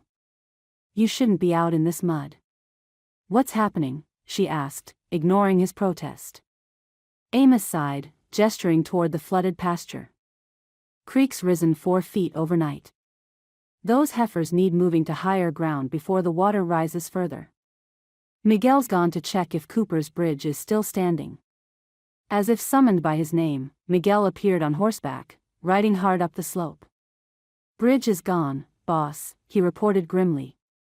Water took it clean away. The Martinez Ranch is sending men to help, but they must go around by High Creek Pass. We can't wait, Amos decided. Those cattle are carrying next year's calves, too valuable to lose. Young Sam Cooper, barely 20 but already a skilled wrangler, shifted nervously. Creek's running mighty fast, boss. Horses won't like crossing it none. I know it, Sam. Amos's expression was resolute. That's why I'm going first. Rachel watched with growing alarm as the men readied their horses. Surely you can wait for additional help? Water's still rising, Amos explained patiently. Another few hours and we'll lose the whole lower pasture, maybe the cattle too. Then I'm coming with you, Rachel declared, surprising herself as much as the men. Amos's refusal was immediate. Absolutely not. It's too dangerous. I grew up around farm animals, Rachel reminded him. I know how to handle livestock in crisis. You need every hand available. Mrs. Lyon's right, Jeremiah interjected unexpectedly. My rheumatism's acting up something fierce. I'd be more hindrance than help in that current. We need 4 riders minimum to move those heifers effectively. Amos looked between them, clearly torn between necessity and concern for Rachel's safety. You stay on the high ground, he finally conceded. Help guide the cattle up the slope, nothing more. You don't cross the deepest part of the creek, understand? Rachel nodded, accepting his conditions. Within 20 minutes, she found herself astride an elderly mare Amos assured her was steady as Sunday. They made their way carefully down the muddy slope toward the stranded cattle, who huddled nervously on a shrinking island of pasture as water encroached from all sides. We'll create a corridor, Amos instructed, his voice raised against the rush of water. Miguel, take the far side. Sam, you're with me in the water. Rachel, stay on this high ground and keep them moving toward the north pasture gate. The work was grueling and precarious. The frightened cattle resisted moving through the rising water, while the horses grew increasingly skittish at the currents swirling around their legs. Rachel focused on her task, guiding animals towards safety once the men had persuaded them through the deepest section. Her dress was soon sodden, her hands raw from the rains, but she felt a fierce satisfaction in working alongside her husband as a true partner. They had successfully moved nearly 24 animals when Rachel spotted a small heifer separated from the others, trapped against a fallen tree as water rose around her. The animal's terrified bawling carried across the flood plain. Amos, she called, pointing toward the stranded animal. He nodded grimly and guided his horse in that direction, but the animal was struggling in the deepening current. Without conscious thought, Rachel directed her mare along the edge of the flooding, seeking a narrower crossing point. Finding what appeared to be a shallow section, she urged the horse forward into the stream, intending to approach the heifer from the opposite direction and guide it toward Amos. Rachel, no. Amos's shout carried over the rushing water as he realized her intent. That section ain't safe. Too late, Rachel discovered her error. What had appeared to be a shallow crossing concealed a deeper channel carved by the raging current. Her mare lost footing, stumbling sideways as water surged around them. For a heart-stopping moment, Rachel feared they would be swept away. Then her mount found purchase on a submerged bank, steadying herself against the current. Rachel was now closer to the stranded heifer, which gazed at her with terrified eyes. Easy there, she called, her voice deliberately calm despite her racing heart. We're going to help you, little one. From the corner of her eye, she saw Amos maneuvering carefully toward them, his face a mask of controlled fear. Don't move, he instructed. I'm coming to you. Working together, they managed to free the frightened animal, guiding it towards safety through the rushing water. By the time they reached the north pasture, Rachel was shivering uncontrollably, her sodden clothes offering no protection against the wind that had risen as the day advanced. The last of the cattle safely contained, Amos dismounted in a fluid motion and lifted Rachel from her saddle before she could protest. You're half frozen, he said, his voice rough with concern and something deeper. Miguel, finish securing the gate. Sam, see to the horses. I'm taking my wife inside. The warmth in his use of my wife sent a different kind of shiver through Rachel as Amos carried her toward the house. Inside, He set her gently before the kitchen fireplace where embers still glowed from morning cooking. "You need dry clothes," he said practically, though his eyes revealed deeper concern. "Can you manage alone?" Rachel nodded, her teeth chattering too much for speech. By the time she returned downstairs in dry garments, Amos had built up the fire and was heating water for tea, his own clothes changed though his hair remained damp. "That was foolish," he said without preamble, though his tone held more worry than anger. "You could have been swept away." "As could you," Rachel countered, accepting the steaming cup he offered. "I couldn't stand by while you and the others risked yourselves." Amos studied her face for a long moment. "No," he finally said, "I don't reckon you could. It's not in your nature to remain safely aside while others face danger." "Does that displease you?" Rachel asked, suddenly uncertain. "It terrifies me," Amos admitted candidly. "And impresses me in equal measure." He settled into the chair opposite hers, their knees nearly touching in the small space before the fire. "When you rode into that water after the heifer, my heart nearly stopped." "I'm sorry to have frightened you," Rachel said softly. "But not sorry I helped." "I know." Amos surprised her by reaching across the space between them to take her cold hand in his warm one. "Thank you. For helping save the cattle. For being exactly who you are." The simple sincerity in his voice moved Rachel deeply. Something shifted between them in that moment, the careful distance Amos had maintained since their wedding giving way to something warmer, more intimate. When he leaned forward to brush a stray droplet of water from her cheek, Rachel found herself holding her breath, suddenly aware of his nearness in a way she hadn't been before. The moment was interrupted by Miguel's arrival at the back door, bringing news that Cooper's Bridge would need complete rebuilding and that the line shack on the ridge had suffered roof damage. Amos reluctantly released Rachel's hand and rose to his feet. "Duty calls," he said with a hint of regret. "Rest while you can. I fear we'll have much repair work in the days ahead." Alone by the fire, Rachel replayed the day's events in her mind. The danger, yes, but also the exhilaration of working alongside Amos, the wordless communication that had developed between them as they rescued the stranded heifer. For the first time, she'd glimpsed what a true partnership with this man might entail, and the possibility warmed her more deeply than the crackling fire. Chapter 10: Unexpected Visitor. The days following the flood brought unrelenting work. From sunrise to sunset, Amos and his men assessed damage, repaired fencing, and cleared debris from pastures. Rachel found her place in this rhythm of recovery, preparing hearty meals for hungry workers, tending to minor injuries, and even helping Jeremiah rebuild chicken coops swept away by the rushing water. Though exhaustion settled in her bones each night, she discovered unexpected satisfaction in the tangible results of their labor. The ranch was gradually returning to order, with each mended fence and cleared field marking their progress. By the end of the week, the creek had retreated to its normal boundaries, leaving behind muddy expanses dotted with debris and uprooted vegetation. Amos spent long hours in the saddle, checking on cattle scattered by the flood and assessing damage to the furthest reaches of his property. South Ridge lost some topsoil, he reported over supper one evening, his face weathered from days in the elements.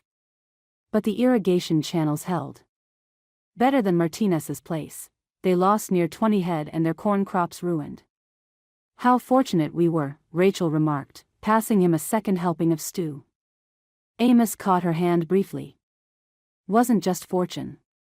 Your quick thinking helped save those heifers. Miguel says 3 have already calved, healthy little ones despite the ordeal." Before Rachel could respond, the sound of approaching hoofbeats drew their attention. Visitors were unusual, especially at this hour. Amos rose, his hand instinctively moving toward the rifle mounted by the door. "Stay here," he instructed, stepping onto the porch. Rachel ignored the directive, following close behind.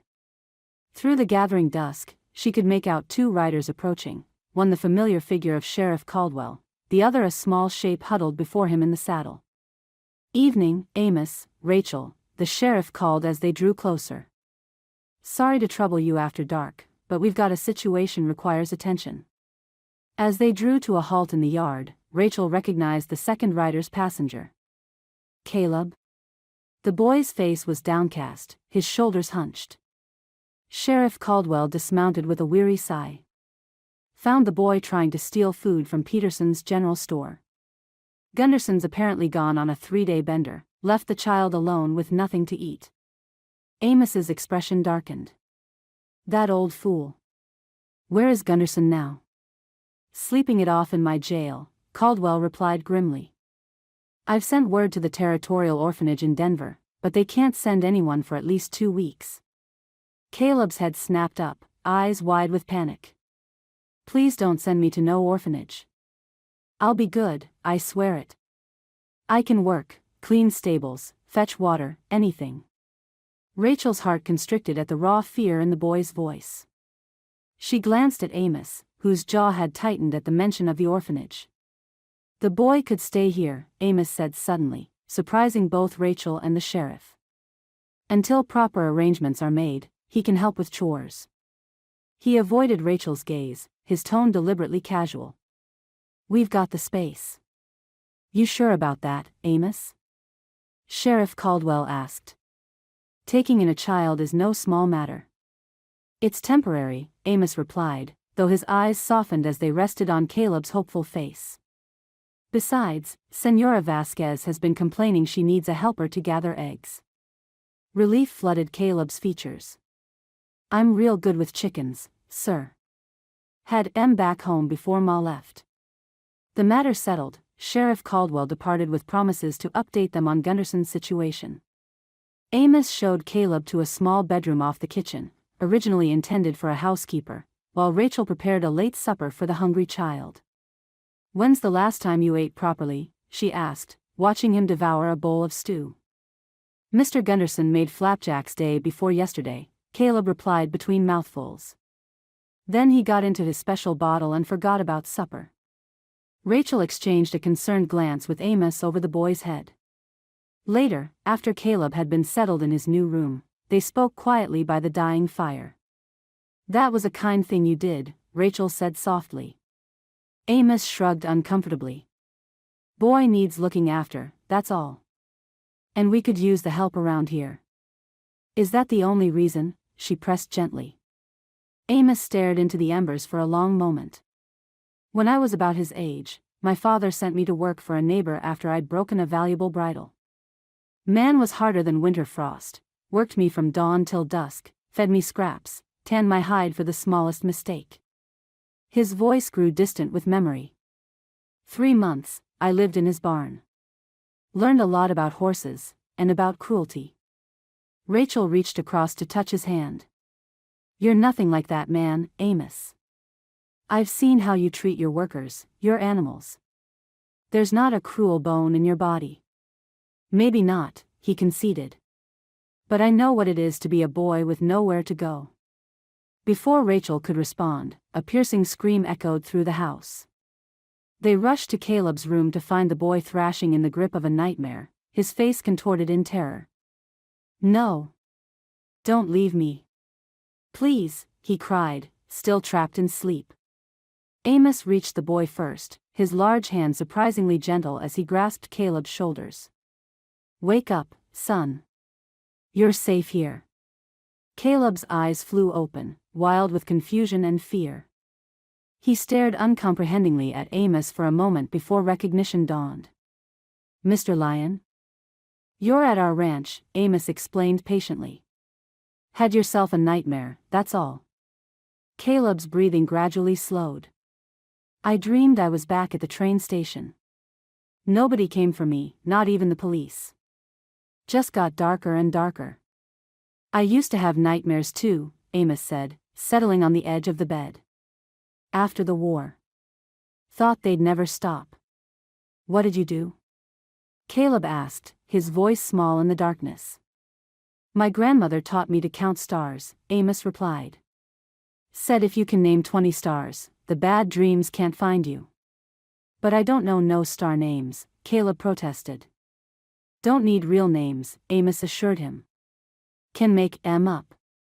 I called the brightest one Horse because it reminded me of my first pony. Another was Apple because it looked red sometimes. Rachel watched from the doorway as Amos continued speaking in his deep, steady voice, describing imaginary constellations until Caleb's eyelids grew heavy. The tenderness in this interaction revealed yet another layer to the man she was coming to know, a gentle paternal instinct she hadn't glimpsed before. When Caleb finally drifted back to sleep, Amos rose carefully and joined Rachel in the hallway. "Boys had it rough," he observed quietly. "Reminds me of myself at that age." "You were remarkable with him," Rachel said softly. "I didn't know about your nightmares." Amos's expression grew distant. "Some ghosts never fully leave us. But they get quieter with time." He hesitated, then added, "Having you here, it helps quiet mine." The simple admission, offered without embellishment, touched Rachel deeply. She found herself reaching for his hand in the darkened hallway, their fingers intertwining naturally. For a long moment, they stood connected in the silence, a wordless understanding passing between them. "It's late," Amos finally said, his voice husky. "We should get some rest. Boy will need proper clothes tomorrow. Nothing he has is suitable for ranch work." "I can alter some of your old shirts," Rachel suggested. "They'll be oversized, but better than what he has now." Amos nodded, seemingly reluctant to end their conversation. "Good night, Rachel," he said finally, his eyes conveying more than his words. "Good night, Amos." As she prepared for bed, Rachel reflected on the day's unexpected developments. Their household had expanded to include a troubled orphan boy. Yet somehow, this complication felt right, as if Caleb's presence completed something that had been missing. Amos's revelation about his childhood and nightmares had shown her yet another dimension of the man she'd married. With each passing day, the practical arrangement they'd begun with was evolving into something deeper, something that increasingly resembled a true family. Chapter 11, Summer Days. Summer unfurled across the Colorado landscape, painting the ranch in vibrant hues, golden sunlight streaming across emerald pastures and wildflowers dotting the hillsides in splashes of purple and yellow. Rachel settled into the rhythm of ranch life with increasing confidence. She rose before dawn each morning, preparing breakfast alongside Senora Vasquez while Amos and the men saw to early chores. Caleb quickly found his place in this routine, gathering eggs, feeding chickens, and helping Rachel in the kitchen with enthusiastic if sometimes clumsy assistance. "You're gettin' to be a proper ranch woman, Mrs. Lyon," Jeremiah observed one morning as Rachel expertly flipped cornmeal johnny cakes on the cast-iron griddle. "Wouldn't know you was a city gal just a month ago." Rachel smiled at the compliment. She'd been surprised by how naturally she'd adapted to ranch life, finding satisfaction in practical tasks and the straightforward interactions with the ranch hands. Even her appearance had transformed. Her once pale skin now carried a healthy glow from hours spent tending the kitchen garden, her elaborate Eastern hairstyles replaced by practical braids, her wardrobe consisting primarily of serviceable calico dresses she'd sewn herself. The large ranch house had begun to reflect Rachel's presence as well. Fresh wildflowers appeared in mason jars on windowsills, new curtains softened the stark windows, and the aroma of baking bread frequently wafted through rooms that had previously smelled only of leather and wood smoke. She'd established a small sewing corner in the front parlor, where she worked on commissions from town families between household duties. Most evenings found Rachel at the kitchen table with Caleb, patiently guiding him through reading and arithmetic lessons. The boy had revealed a quick mind beneath his initial wariness, soaking up knowledge with undisguised eagerness. "You're a natural teacher," Amos remarked one evening, watching from the doorway as Rachel helped Caleb sound out difficult words. "I always wanted younger siblings to teach," she admitted. "Being an only child was lonely sometimes." Amos nodded thoughtfully. "Never thought much about family myself. After leaving Tennessee, figured I'd live and die a bachelor." His gaze lingered on Rachel. "Plans change, I suppose." Such moments of personal disclosure had become more frequent between them, though Amos maintained his separate sleeping arrangements. Rachel sensed he was giving her time to grow comfortable with their arrangement, a consideration she appreciated even as she found herself increasingly drawn to her husband's steady presence. The morning chores complete, Rachel was hanging laundry on the line when she heard a commotion from the barn. Amos's shout of pain sent her running, laundry basket abandoned on the grass. She found him in the barn doorway, clutching his right hand, blood seeping between his fingers. "What happened?" she demanded, already pulling her handkerchief from her pocket. "Damn rusty nail," Amos grimaced, allowing her to examine the jagged gash across his palm. "Caught it while repairing the stall door." "This needs cleaning immediately," Rachel said, leading him toward the house. Puncture wounds can fester if not properly treated. In the kitchen, she worked methodically, boiling water, washing the wound with soap, applying the antiseptic tincture Dr. Wilson had recommended for every ranch household. Amos watched her, his expression a mixture of discomfort and something warmer she couldn't quite name.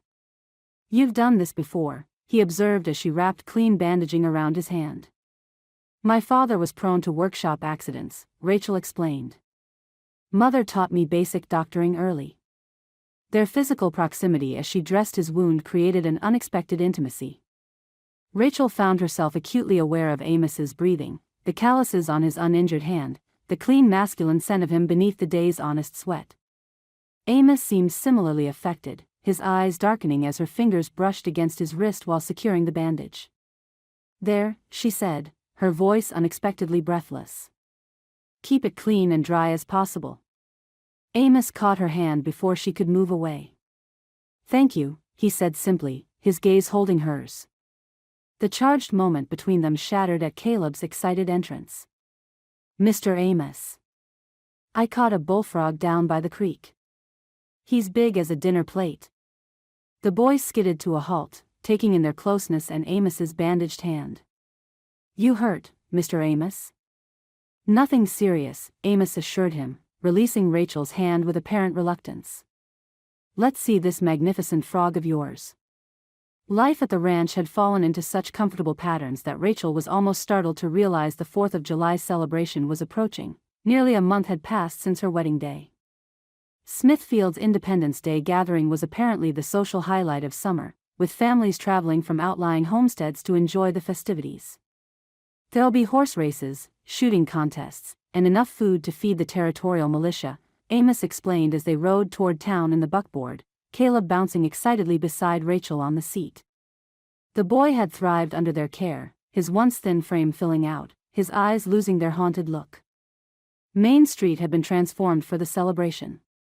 Red, white, and blue bunting decorated storefronts, a bandstand had been erected near the church, and long tables laden with food filled the central square.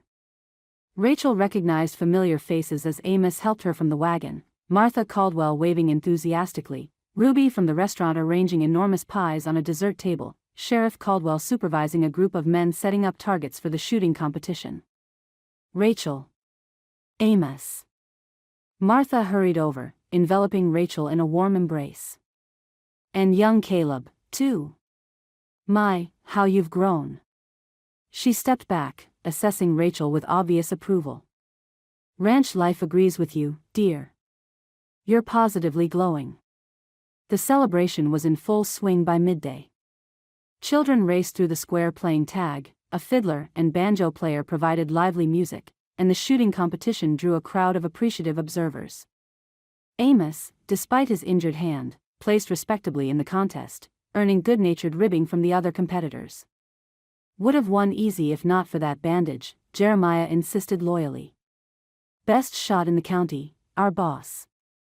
Rachel found herself swept into conversation with the local women, answering questions about her adjustment to Western life and accepting commissions for winter sewing. She was selecting dessert from the overwhelming array when she overheard a conversation from behind the pie table that made her blood run cold. "Such a shame about Amos Lyon," a woman's voice said in mock sympathy.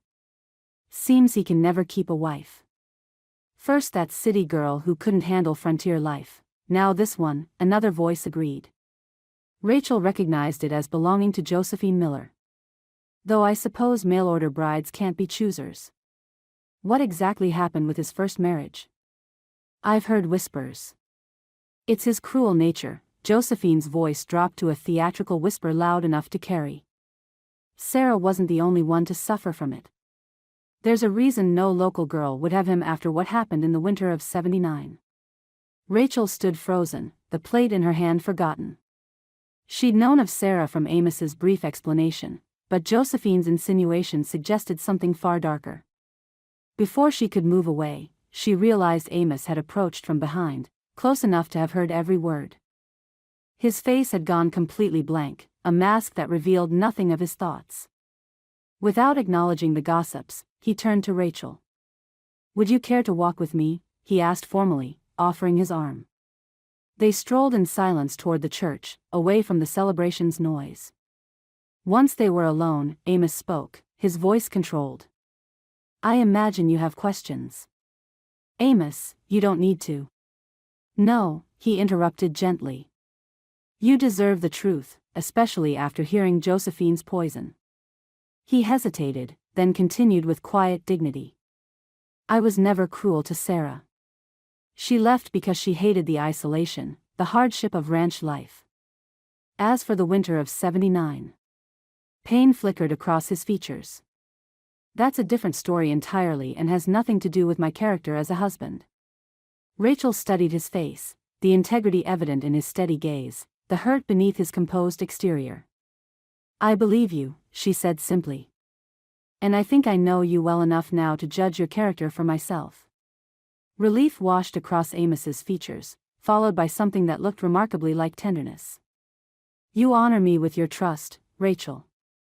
As they returned to the celebration, Rachel slipped her hand into his uninjured one, a public declaration of her support that drew notice from the townspeople, including Josephine, whose expression soured visibly at their united front.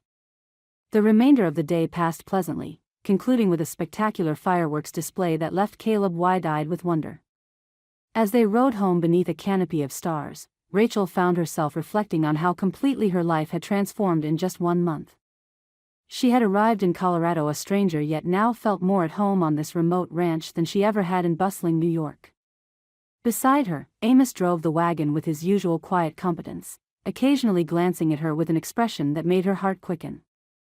Whatever remained unspoken between them, whatever shadows still lingered from his past, Rachel was increasingly certain that their marriage of convenience was evolving into something far more meaningful, something neither of them had anticipated when she first answered his advertisement for a bride. Chapter 12, Revelations. The ride home from Smithfield's Independence Day celebration was oddly tense, despite the peaceful summer evening. Caleb had fallen asleep in the back of the wagon, exhausted from the day's excitement. Rachel could sense Amos wrestling with some internal debate as he guided the horses along the moonlit road. Finally, as they passed the creek crossing where they'd rescued the stranded heifer, he spoke. "Reckon we need to talk about what Josephine said." His voice was carefully neutral.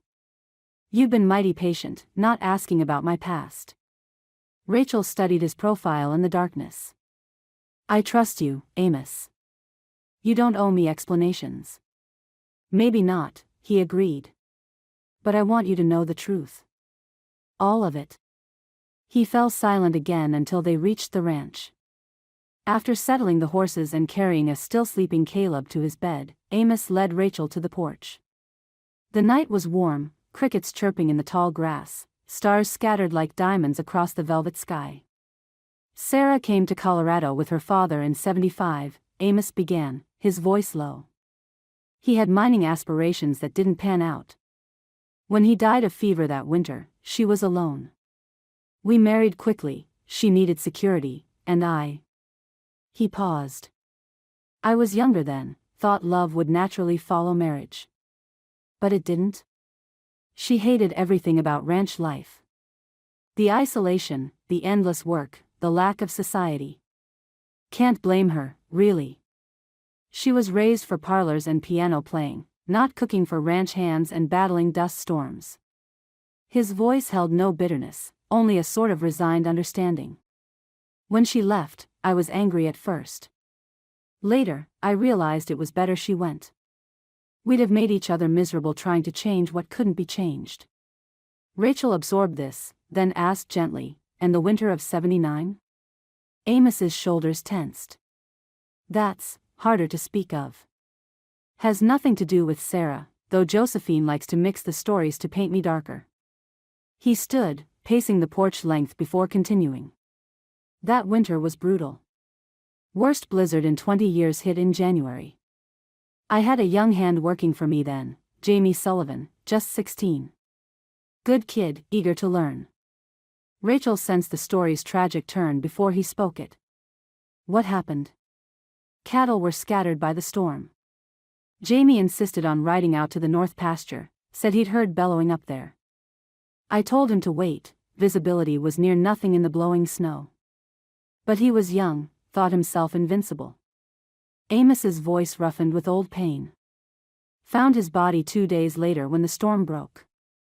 He'd gotten lost in the whiteout, took shelter in a shallow cave. Froze to death while I was searching in the wrong direction. Oh, Amos. Rachel rose, moving to stand beside him at the porch railing. His mother lives in Denver. I send money regular, though she returns every envelope unopened. His hands gripped the railing. Josephine's family was friendly with the Sullivans. She's never forgiven me for Jamie's death, claims I sent him out in that storm. Suppose it's easier to blame someone than accept that sometimes tragedy just happens. Is that why you're so careful with your men now? Why you insist they never ride out alone in bad weather? Amos nodded. Learned hard lessons that winter. About responsibility. About living with choices that can't be undone. Rachel laid her hand over his where it gripped the railing. Thank you for telling me.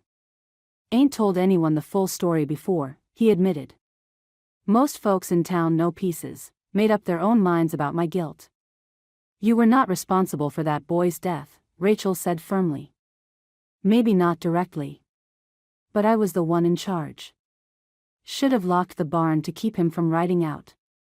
You can't lock people away from their own choices, Amos. He turned to face her then, his expression vulnerable in the starlight. When you rode into that flood water after the heifer, it was Jamie I thought of. History repeating itself. Couldn't bear to lose, he broke off, emotion making his voice rough. To lose what? Rachel pressed softly. To lose someone else I'd come to care for, he finished, his eyes meeting hers with startling intensity.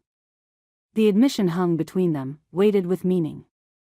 Rachel found herself acutely aware of their proximity, of the warmth radiating from Amos's solid presence. I care for you too, she whispered. Amos lifted his hand to her face, his touch feather light as he traced her cheekbone. Never expected this, he murmured. Thought I was getting a practical arrangement, someone to help run the ranch. Instead. He trailed off, his thumb brushing the corner of her mouth. Rachel's heart thundered in her chest. Instead? Instead, I find myself falling in love with my wife.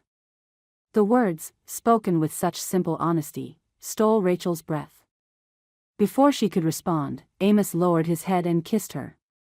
Unlike their brief kiss at the wedding, this was neither hesitant nor perfunctory.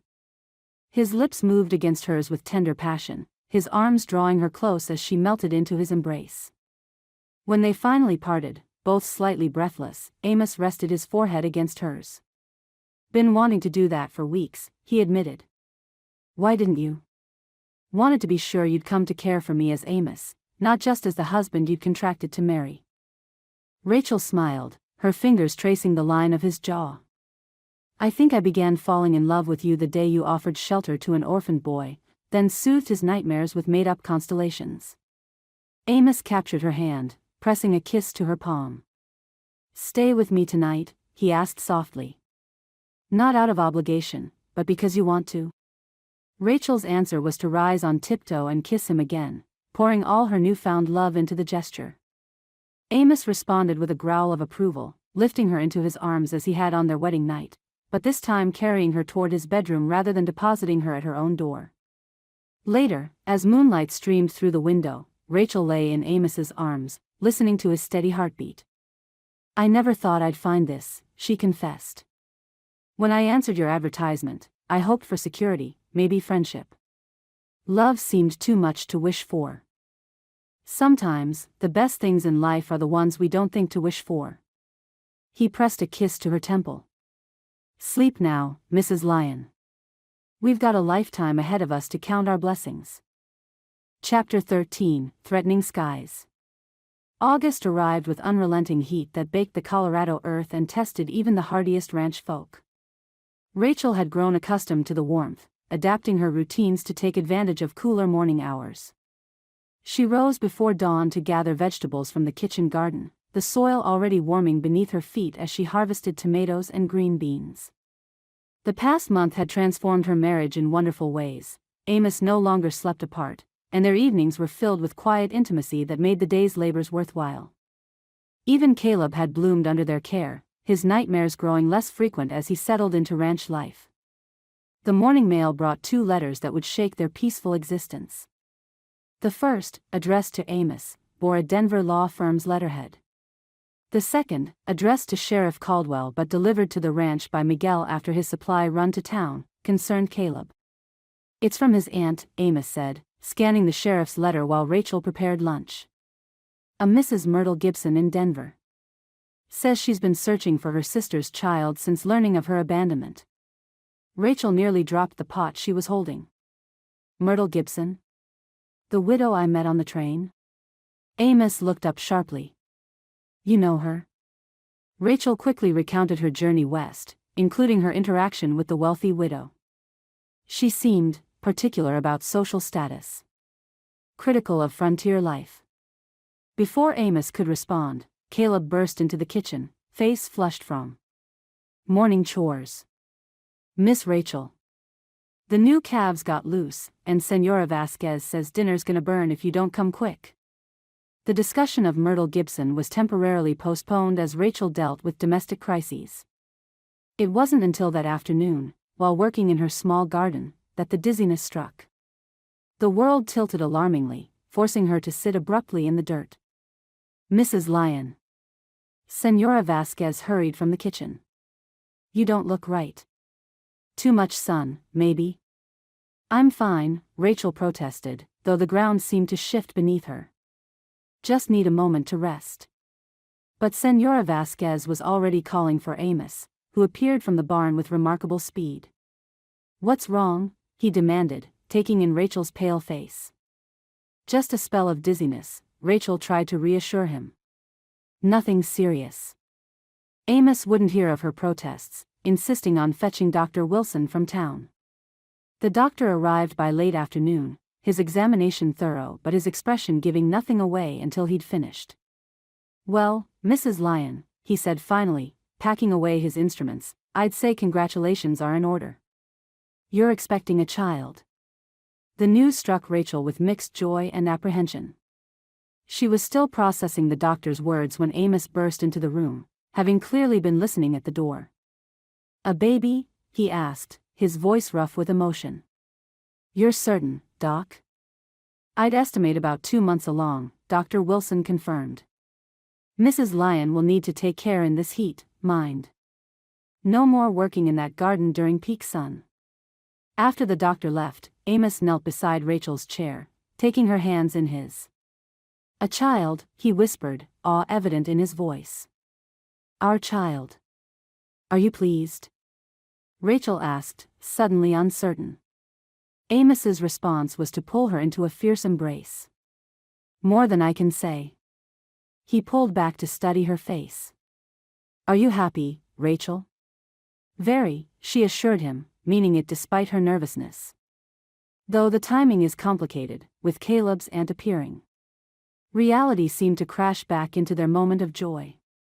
Amos's expression sobered. "About that, the letter from Denver?" "It's from James Miller's lawyers. He's claiming rights to Willow Creek Valley, says he has documentation of an agreement my father signed." "Can he do that?" "Don't rightly know. But that valley's the best grazing land on the ranch. Without it." Amos trailed off, his jaw tight. Between legal fees and a potential loss of grazing rights, the timing of a baby is. "We'll manage," Rachel said firmly, squeezing his hand. Together. Their conversation was interrupted by the sound of hoofbeats. Miguel appeared in the doorway, his expression grave. "Boss, riders coming. James Miller and his men." Amos stood, his posture tensing. "Stay here," he told Rachel. "I'll handle this." But Rachel was already rising to follow him. "We face this together," she insisted. The setting sun cast long shadows across the yard as James Miller and 4 ranch hands reined to a stop before the house. Miller's florid face was smug beneath his expensive hat. "Lion," he called in false joviality. "Hope we ain't disturbing your evening."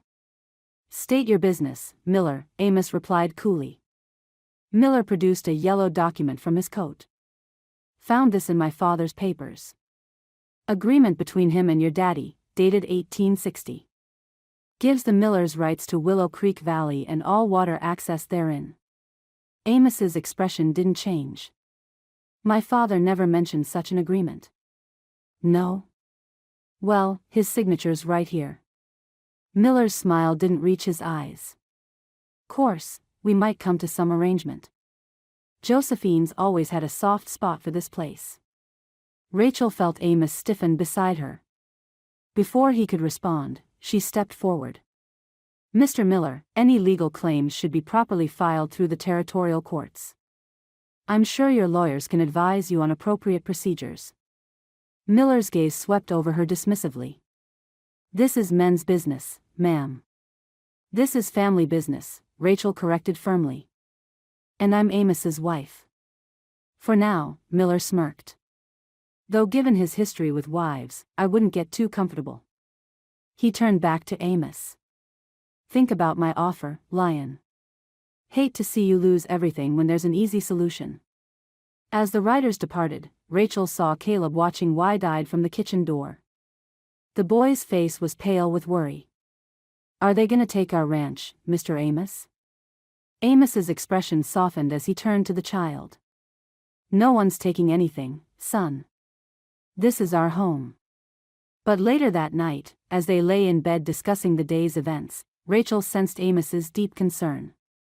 "Miller's got money for lawyers," he admitted. "Even if the document's false, fighting him in court could bankrupt us. And with a baby coming." Rachel propped herself up on one elbow to look at him. "Then we fight smart, not just hard. There must be records, witnesses who remember your father's dealings." "Maybe." Amos pulled her closer, his hand resting protectively over her still flat stomach. "I promise to protect you, give you a good life. Now everything's threatened, the ranch, our future, even Caleb's place with us." "We'll find a way," Rachel assured him, though her own heart was heavy with worry. "We're stronger together than any of us are alone." But as she drifted off to sleep, Rachel couldn't help wondering if their newfound happiness was as fragile as the morning dew, ready to evaporate in the harsh light of reality. Chapter 14, Confrontations. The next morning dawned hot and still, the air heavy with approaching thunderheads. Rachel insisted on accompanying Amos to the Miller ranch despite his protests about her condition. "I ain't made of china," she told him firmly, using the Western vernacular she'd picked up. "Besides, I want to see this supposed document for myself." Amos had taught her enough about ranch management to know that losing Willow Creek Valley would be devastating to their operation. The creek provided year-round water for the cattle, and the sheltered valley offered crucial winter grazing. They found James Miller on his front porch, boots propped on the railing as if expecting them.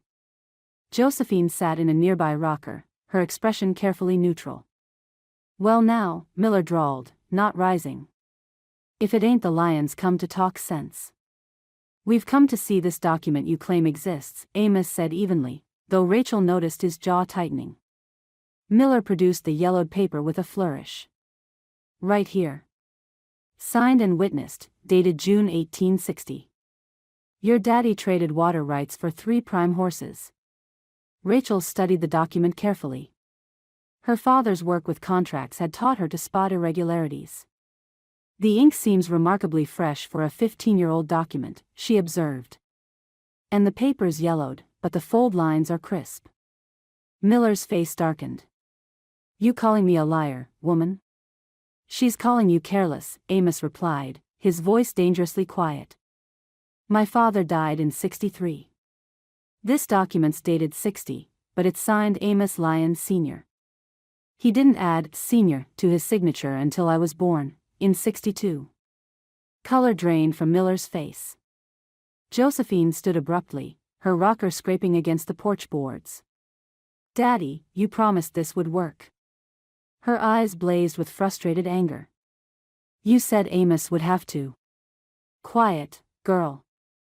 Miller snapped, but the damage was done. Would have to what? Amos demanded.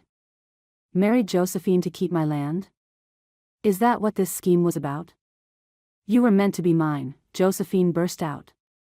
Before that cattle drive to Kansas, before everything went wrong.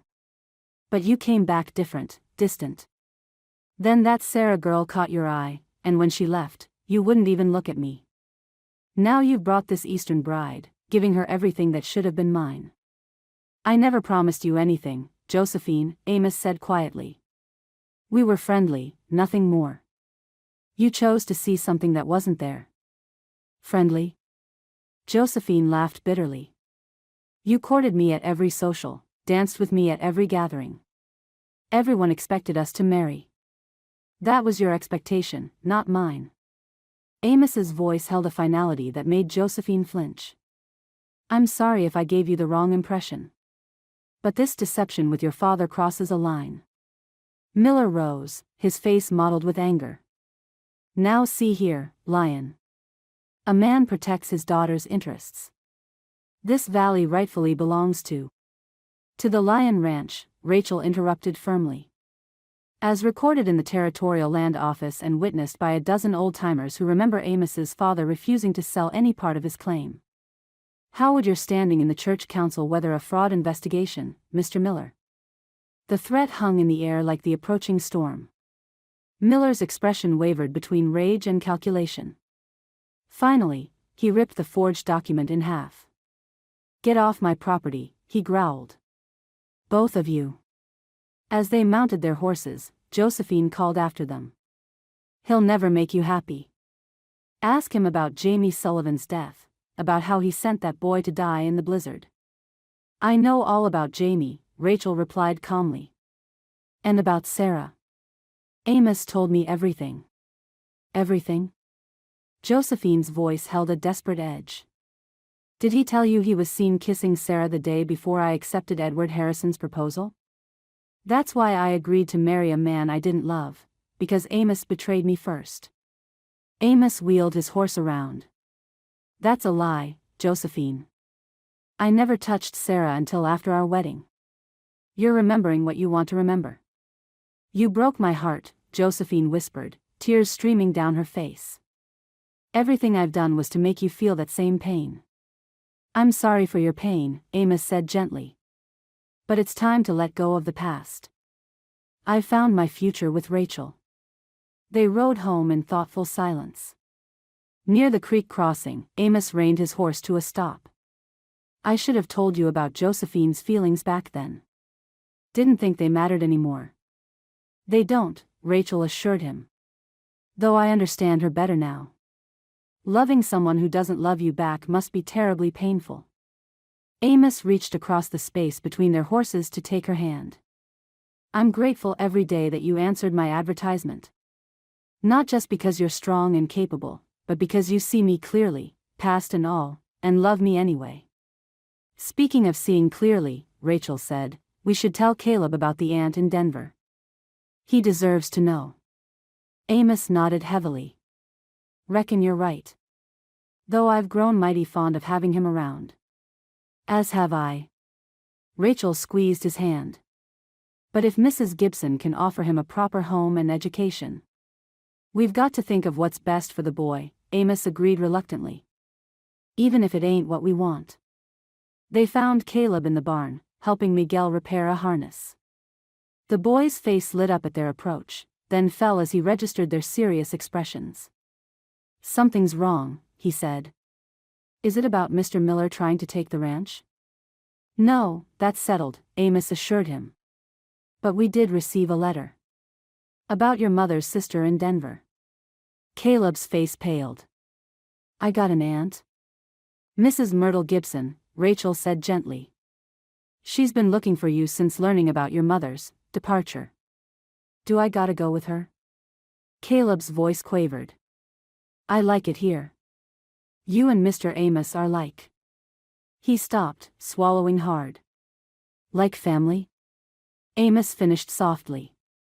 When Caleb nodded, Amos knelt to the boy's level. You are family, son. But Mrs. Gibson might be able to give you advantages we can't, proper schooling, opportunities in the city. Don't want advantages, Caleb mumbled. Want to stay here with you and the horses and Miss Rachel's baby. Rachel started. How did you know about the baby? Heard you and Mr. Amos talking last night. Caleb kicked at the straw. Thought I could help with the baby. Be a big brother maybe. Rachel's heart constricted at the longing in his voice. Amos laid a gentle hand on the boy's shoulder. Let's meet Mrs. Gibson first, he suggested. See what she's proposing. No decisions need to be made today. As they walked back to the house, Rachel noticed storm clouds building over the mountains. Change was coming, as inexorable as the weather. She could only pray they were strong enough to weather whatever challenges lay ahead. Chapter 15, Community Bonds. Rachel found herself increasingly exhausted as August dragged on, the combination of pregnancy and summer heat sapping her strength. Though she tried to maintain her usual routines, Amos insisted she rest during the hottest parts of the day. Can't have you overdoing it, he'd say, his voice gruff with concern. Baby needs you strong. One particularly sweltering afternoon, she sought Martha Caldwell's advice about Miller's attempt to claim their land. That man's been trying similar tricks with other ranches, Martha revealed over iced tea in the boarding house parlor. Tried to claim part of the Reynolds place last spring, saying there was confusion in the original survey. Did he succeed? Thankfully not. But James Miller's got money and influence. Folks are scared to stand against him. Martha leaned forward conspiratorially. Though I hear tell the territorial governor ain't too fond of him. Something about a mining deal gone sour. Rachel sipped her tea thoughtfully. Amos is worried about legal fees if Miller pursues his claim. With the baby coming. A baby. Martha exclaimed. Oh, my dear, how wonderful. When are you due? Dr. Wilson thinks March. Rachel smiled, touching her still flat stomach.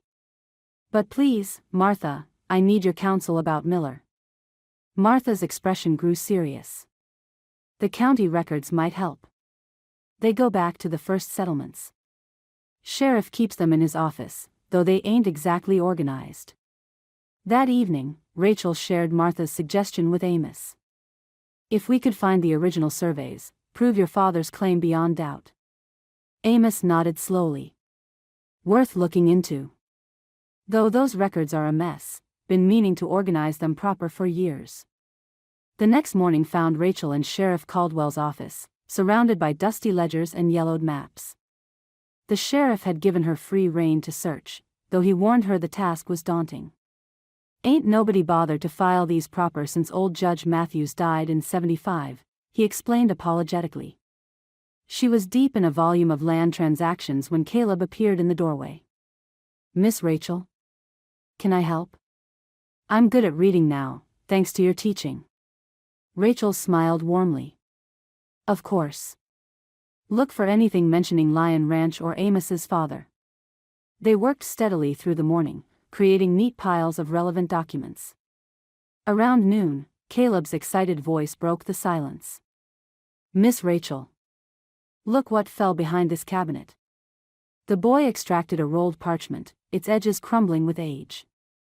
Rachel carefully unfolded it on the sheriff's desk.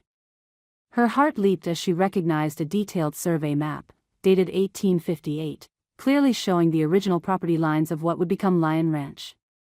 This is it, she exclaimed. See here? The Creek Valley was part of the original claim. And look, there's a note in the margin stating Amos's father explicitly refused to divide the water rights. Sheriff Caldwell examined the map with interest. Well, I'll be. This proves Miller's claim is false. But more than that, look here. He pointed to several notations along the creek. Shows he's been trying to adjust property lines with other ranches too. This could put a stop to all his land-grabbing schemes. Word spread quickly through town.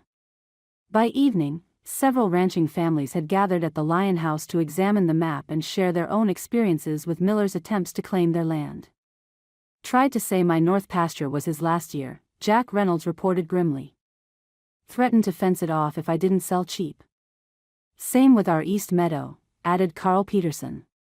Said he had papers proving it was part of his original grant. Amos listened intently to each story. Seems Miller's been working this scheme for years. Time we put a stop to it. We stand together, Rachel declared. He can't fight all of us. Agreement rippled through the gathered ranchers. Plans were made to file a joint complaint with the territorial courts, sharing the legal costs among the affected families. Even those Miller hadn't targeted yet offered support, recognizing they could be next. As the meeting concluded, Amos addressed the group. I'm grateful for your support. Miller counted on keeping us divided, fighting him one by one. Together, we're stronger. Later that night, as Rachel prepared for bed, Amos wrapped his arms around her from behind, his hands resting protectively over her stomach. You've done something remarkable, he murmured. United the whole community against Miller's schemes. We did it together, she corrected. All of us. A knock at their bedroom door interrupted the moment. Mr. Amos? Miss Rachel? Caleb's voice was small but urgent. They found the boy in the hallway, clutching a piece of paper. Letter came while you was meeting, he said. From my aunt in Denver. Rachel took the envelope, noting the fine paper and elegant handwriting. Inside was a brief message announcing Myrtle Gibson would arrive within the week to discuss Caleb's future. I don't want to go, Caleb burst out. Please don't make me leave. I can work harder, learn more.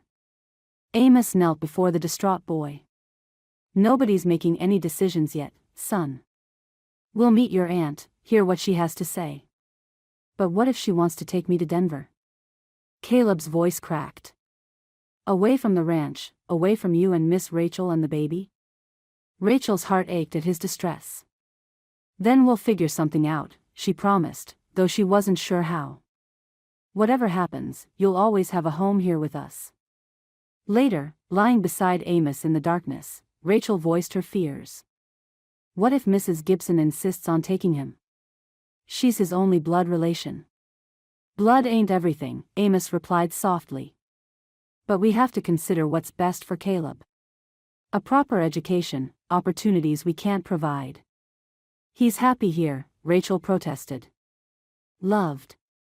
Yes, Amos agreed, pulling her closer. He is. They lay in silence for a while before he added, maybe there's a way to give him both, family here and opportunities in Denver. Just need to find it. Rachel drifted off to sleep with Amos's words echoing in her mind, praying they could indeed find a solution that would keep their growing family together while giving Caleb the future he deserved. Chapter 16, Uncovered Truths. The news of James Miller's land-grabbing scheme spread through Smithfield like wildfire. Rachel continued searching through county records, now aided by several ranch wives who shared her determination to expose Miller's deceptions. The sheriff's office had become their unofficial headquarters, with Martha Caldwell keeping them supplied with coffee and fresh-baked cookies. Ain't seen the town so united since the church raising 3 years back, Sheriff Caldwell remarked, watching the women work. Caleb proved invaluable in their research, his small hands able to reach documents that had slipped behind cabinets and his quick eyes catching details adults might miss. One hot afternoon, his excited cry drew everyone's attention. Look what I found. He emerged from behind a large filing cabinet, covered in dust but triumphant, clutching a leather-bound ledger. What you got there, boy? The sheriff asked, helping Caleb clear decades of dust from the book's cover. Property transactions from 1858 to 1865, Rachel read aloud, carefully opening the brittle pages. And look, here's an entry about Amos's father refusing to sell Willow Creek Valley. The entry was clear and damning. James Miller Sr. had indeed offered to buy the valley portion of Lyon Ranch, offering 3 horses and $200 in gold. Amos Lyon Sr. had not only refused but had the refusal officially recorded, stating the valley was crucial for winter grazing and would never be separated from the main ranch. This proves Miller's document was forged, Martha exclaimed. No wonder he was so quick to tear it up when you confronted him. Rachel studied the entry closely. There's more. It says Miller Sr. tried to divert the creek to his property, but the other ranchers stopped him. The territorial governor himself had to intervene. Like father, like son, Sheriff Caldwell observed grimly. Both trying to steal what ain't rightfully theirs. Armed with this evidence, the sheriff called a town meeting. The church basement filled quickly with ranchers, merchants, and townspeople curious about the commotion. James Miller arrived late, Josephine at his side, both looking disdainful until they saw the ledger displayed prominently on the pulpit. "This meeting will come to order," Sheriff Caldwell announced. "We're here to address some serious allegations about land claims in our county." For the next hour, various ranchers stood to describe Miller's attempts to claim portions of their property. Rachel presented the evidence they'd uncovered, including the original survey map and the ledger entry about Amos's father. Miller's face grew increasingly florid as the testimony mounted. When Rachel finished speaking, he surged to his feet. "This is nonsense. A conspiracy against a respected citizen. Is it nonsense, James?" Jackson Blackwood, one of the oldest settlers in the territory, stood shakily. "I remember that business with your father trying to steal Lyon's water rights. I was there when the governor told him to cease and desist. You're following the same crooked path."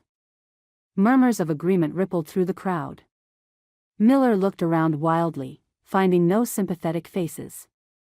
Even Josephine appeared shocked by the evidence of her father's deceptions. "Now see here," Miller blustered. "Business out west requires aggressive tactics. Everyone knows that. Business requires honesty." Amos spoke for the first time, his voice carrying clearly through the basement. "And respect for your neighbor's rights." The meeting ended with the ranchers united in their determination to file formal complaints with the territorial courts. Miller stormed out, but Josephine lingered, approaching Rachel with an unexpected humility. "I didn't know," she said softly. "About Daddy's schemes, I mean. I thought." She twisted her hands together. "I thought if we could force Amos to need me, things would be like they were before. I see now how foolish that was." Rachel studied the younger woman thoughtfully. "The past can't be recaptured, Josephine. But the future is still unwritten." Josephine nodded slowly. "I received an offer from the railroad executive who's been courting me. Perhaps it's time I looked forward instead of back." She hesitated, then added, "I truly hope you'll be happy with Amos. He deserves that, even if I couldn't be the one to give it to him." Later that evening, as Rachel related this conversation to Amos, he shook his head in wonder. "Never thought I'd see Josephine Miller admit she was wrong about anything." "People can surprise you," Rachel replied, thinking of her own transformation from city seamstress to rancher's wife. "Speaking of surprises, Mrs. Gibson's train arrives tomorrow." Amos pulled her close, his hand resting protectively over her growing belly. "We'll face that challenge together, just like we faced Miller." "I've been thinking," Rachel said carefully. "About what you said, finding a way for Caleb to have both family and opportunities. What if we suggested he live with Mrs. Gibson during school terms but spend summers here at the ranch?" "A compromise," Amos mused. "Might work, if she's amenable. Boy needs education we can't provide, but he also needs love and stability." Their discussion was interrupted by Caleb himself, appearing in the doorway with an anxious expression. "Can I come in? Can't sleep, thinking about tomorrow." Amos patted the space beside them on the porch swing. "Come here, son. Let's look at the stars while we talk." Caleb settled between them, his small body tense with worry. "What if my aunt's mean? What if she won't let me come back here?" "We won't let that happen," Rachel assured him, smoothing his tousled hair. "You're part of our family now, whatever arrangements we make with Mrs. Gibson. You promise?" Caleb's voice quavered. "Cross my heart," Amos said solemnly. "Now, how about we name some stars? Think I see Old Horse up there, bright as ever." As Caleb gradually relaxed between them, making up increasingly outlandish names for stars, Rachel sent up a silent prayer that tomorrow's meeting with Mrs. Gibson would lead to a solution that would keep their unconventional family intact, while giving Caleb the opportunities he deserved. Chapter 17, Difficult Decisions. Myrtle Gibson's arrival in Smithfield caused quite a stir.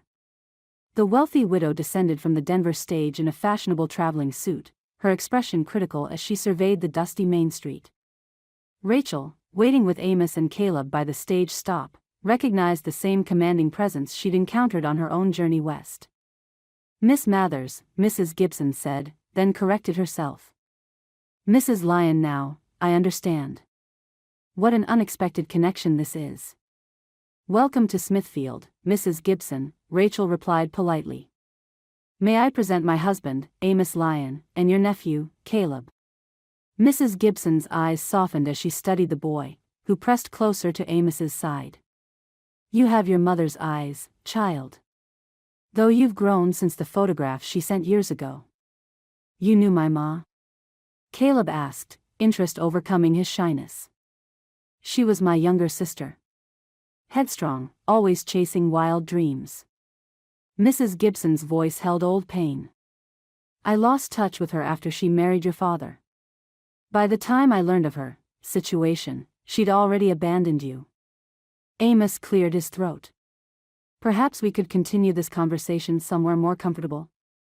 The ranch isn't far." Mrs. Gibson hesitated. "Actually, I've taken a room at the hotel. I'd prefer to speak there, if you don't mind." The hotel's parlor was mercifully empty when they gathered there an hour later. Mrs. Gibson had changed into a crisp afternoon dress that made Rachel feel shabby in her simple calico, though Amos's reassuring presence beside her helped quiet her insecurities. "I'll be direct," Mrs. Gibson began. "I've come to offer Caleb a home in Denver. My late husband left me quite comfortable, and I can provide advantages he won't find in A." She glanced around the parlor, frontier town. "What sort of advantages?" Amos asked quietly. "The finest schools, proper society, connections that will serve him well in life. I've already secured him a place at Denver Academy for the fall term." Caleb's face paled. "But what about the ranch? And the baby coming?" "I was gonna help." Mrs. Gibson's eyebrows rose. "Baby? We're expecting in March," Rachel explained, one hand resting on her stomach. "Caleb has become very dear to us during his stay." "I see." Mrs. Gibson studied them thoughtfully. "While I appreciate your kindness to my nephew, surely you understand he needs more than life as a ranch hand can offer." "He ain't just a ranch hand," Amos said firmly. "He's family. Blood family," Mrs. Gibson emphasized, "should take precedence.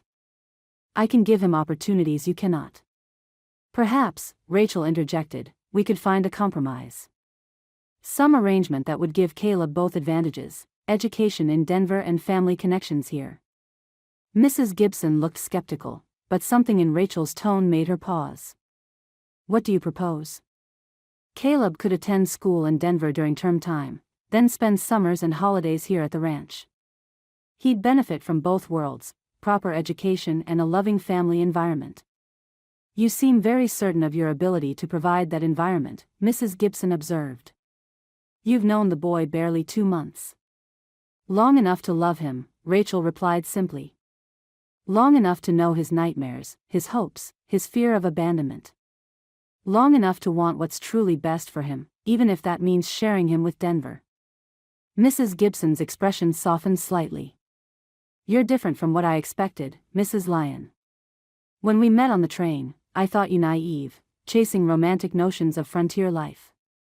"I was seeking a future," Rachel corrected. "I found not just a husband, but a true partnership and a family." Caleb, who had been unusually quiet, suddenly spoke up. "Aunt Myrtle? Could I really come back here in summers if I go to school in Denver? You've grown attached to the Lyons?" Mrs. Gibson asked gently. Caleb nodded vigorously. "They're the first folks since Pa died who wanted me around. Mr. Amos teaches me about horses, and Miss Rachel helps me with reading, and there's gonna be a baby to help with." Mrs. Gibson was silent for a long moment, studying the boy's earnest face. Finally, she sighed. "Perhaps I was too hasty in assuming what would be best. The arrangement Mrs. Lyon suggests has merit." Relief flooded Caleb's features. Really? I can have both? We'll try it for one term, Mrs. Gibson agreed cautiously. If it proves workable. She turned to Amos and Rachel. You would truly welcome him back each summer? He'll always have a home here, Amos assured her. Always be part of our family. Later that evening, as they prepared to leave town, Mrs. Gibson drew Rachel aside. I misjudged you on that train journey, she admitted. Thought you were running from something, not toward it. Perhaps I was doing both, Rachel replied honestly. But I found where I belong. Mrs. Gibson nodded thoughtfully. I see that now. And I'm grateful Caleb has found belonging here too. She hesitated, then added, I never had children of my own. Perhaps this arrangement will give us both a chance at family. The ride home was quiet, each lost in their own thoughts. Caleb sat between them on the wagon seat, occasionally touching Rachel's arm or Amos's sleeve, as if reassuring himself they were still there. You all right, son? Amos asked as they neared the ranch. Just thinking, Caleb replied. About having two homes now. One for learning and one for loving. Both homes will have both things, Rachel assured him. Just in different ways. As they crested the last rise before the ranch, the setting sun painted the valley in shades of gold and purple. Rachel felt the baby flutter within her, the first definite movement she'd experienced. Beside her, Caleb pointed excitedly at a hawk soaring overhead while Amos guided the horses with familiar competence. This, she thought, was what she'd been seeking without knowing it, not just marriage or security, but a true family, pieced together from love and choice rather than blood alone. Chapter 18, Full Circle. As August gave way to September, the evening air carried the first hint of autumn's approach. Rachel stood on the porch watching the sunset paint the mountains in shades of rose and gold, her hand resting on the gentle swell of her stomach that had become noticeable in recent weeks. Amos stepped out to join her, wrapping an arm around her waist as they surveyed their land together, land that was now securely theirs, with Miller's claims thoroughly discredited. Hard to believe it's only been 3 months since you stepped off that stage, Amos murmured, pressing a kiss to her temple. Feels like I've always been here, Rachel replied, leaning into his embrace. As if my life in New York was someone else's story. The sound of hoofbeats drew their attention as Miguel approached with the afternoon mail. Among the letters was one from Caleb, who had left for Denver 2 weeks earlier. Rachel recognized the careful penmanship she'd helped him practice. Read it aloud? Amos requested, settling into one of the porch chairs. Rachel broke the seal and unfolded the pages. Dear Mr. Amos and Miss Rachel, school in Denver is real different from Smithfield. There's 30 kids in my class, and we got to wear uniforms every day. Aunt Myrtle hired a tutor to help me catch up, but she says I'm learning quick. The other boys was impressed when I told them about helping with the cattle during the flood. Amos smiled at the boys' descriptions of city life. Sounds like he's settling in well. Listen to this part, Rachel continued. Aunt Myrtle took me to see a real theater show yesterday. It was grand, but I miss watching the stars from the porch with you and Mr. Amos. She says I can come for Christmas if the weather ain't too bad for traveling. I'm keeping track of the days. A second piece of paper fell from the envelope, evidently something Caleb had stuck in, a newspaper clipping announcing Josephine Miller's engagement to Edward Montgomery, a prominent railroad executive from San Francisco. Well now, Amos remarked, reading over Rachel's shoulder. Seems Josephine's found her path forward after all. Sometimes people find exactly who they're meant for, Rachel observed, even if it takes time and wrong turns to get there. Amos pulled her closer. Speaking of finding who you're meant for, remember what you wrote in that first letter answering my advertisement? About wanting a partnership, not just a marriage? Rachel nodded, smiling at the memory. I was so careful with that letter, wanting to be honest about my expectations. You were right, Amos said softly. Partnership's better than I ever imagined. Having someone to share everything with, the hard times and the good. A cool breeze stirred Rachel's skirts as the first star appeared in the darkening sky. Soon the evening chores would need attention, cattle to check, horses to feed, preparations for tomorrow's work. But for now, they lingered on the porch, watching their land settle into evening. "Miguel says 3 more heifers are ready to calve," Amos reported. "Spring will bring new life all around, the cattle, the crops, our child." Rachel felt the baby move, as if responding to its father's voice. These movements had become more distinct lately, especially in quiet moments like this. "I never thought I'd find this kind of happiness," she admitted. "When I left New York, I hoped for security, maybe companionship. I didn't dare dream of love. Didn't dare dream of family neither," Amos agreed, his hand joining hers over their growing child. "Now look at us, a baby coming, a boy who's part ours even if he's away at school, and land that'll pass down to the next generation." The sound of riders approaching interrupted their reflection. To their surprise, Sheriff Caldwell and Martha rode up, looking pleased with themselves. "Hope we ain't disturbing your evening," the sheriff called, dismounting. "But we've got news, couldn't wait till morning." "Just got word from the territorial court," Martha burst out, too excited to let her husband explain. "They've officially dismissed all Miller's claims and ordered him to pay damages to the affected ranchers for filing false documents." "Not just that," the sheriff added. "Governor's appointed a special commission to review all property records in the territory, make sure everything's properly documented. And guess who they want to oversee the project?" "You?" Amos guessed. "Better, they want Rachel. Seems word of her work organizing those old records reached Denver. They're offering fair pay for a part-time position, work she can do mostly from home." Rachel's heart leaped at the possibility. It would mean income of her own while allowing her to stay at the ranch with the baby. "What do you think?" she asked Amos. "I think you'd be perfect for it," he replied without hesitation. "You've got a mind for details and a heart for justice. Besides," he grinned, "having the territory's record keeper living here might discourage any future land grabbers." After the Caldwells departed, Rachel and Amos remained on the porch as full darkness settled over the valley. A meteor streaked across the sky, leaving a trail of silver in its wake. "Remember that first night Caleb had nightmares?" Rachel asked. "When you taught him to make up names for stars?" Still do it sometimes when I can't sleep. Old horse is up there now, bright as ever." Rachel smiled, nestling closer to her husband. "We should teach the baby your star names. And make up new ones together." "We'll make up everything together," Amos promised. "Stories, traditions, memories, everything a family needs." As if in agreement, the baby kicked firmly against Rachel's palm. She thought of her journey west just 3 months ago, a lonely seamstress answering a stranger's advertisement, hoping for security but finding so much more. The advertisement that had brought her to this porch, this man, this life full of love she'd never dared to imagine. "Look," Amos murmured, pointing to where the moon was rising over the eastern ridge. "New month's coming in.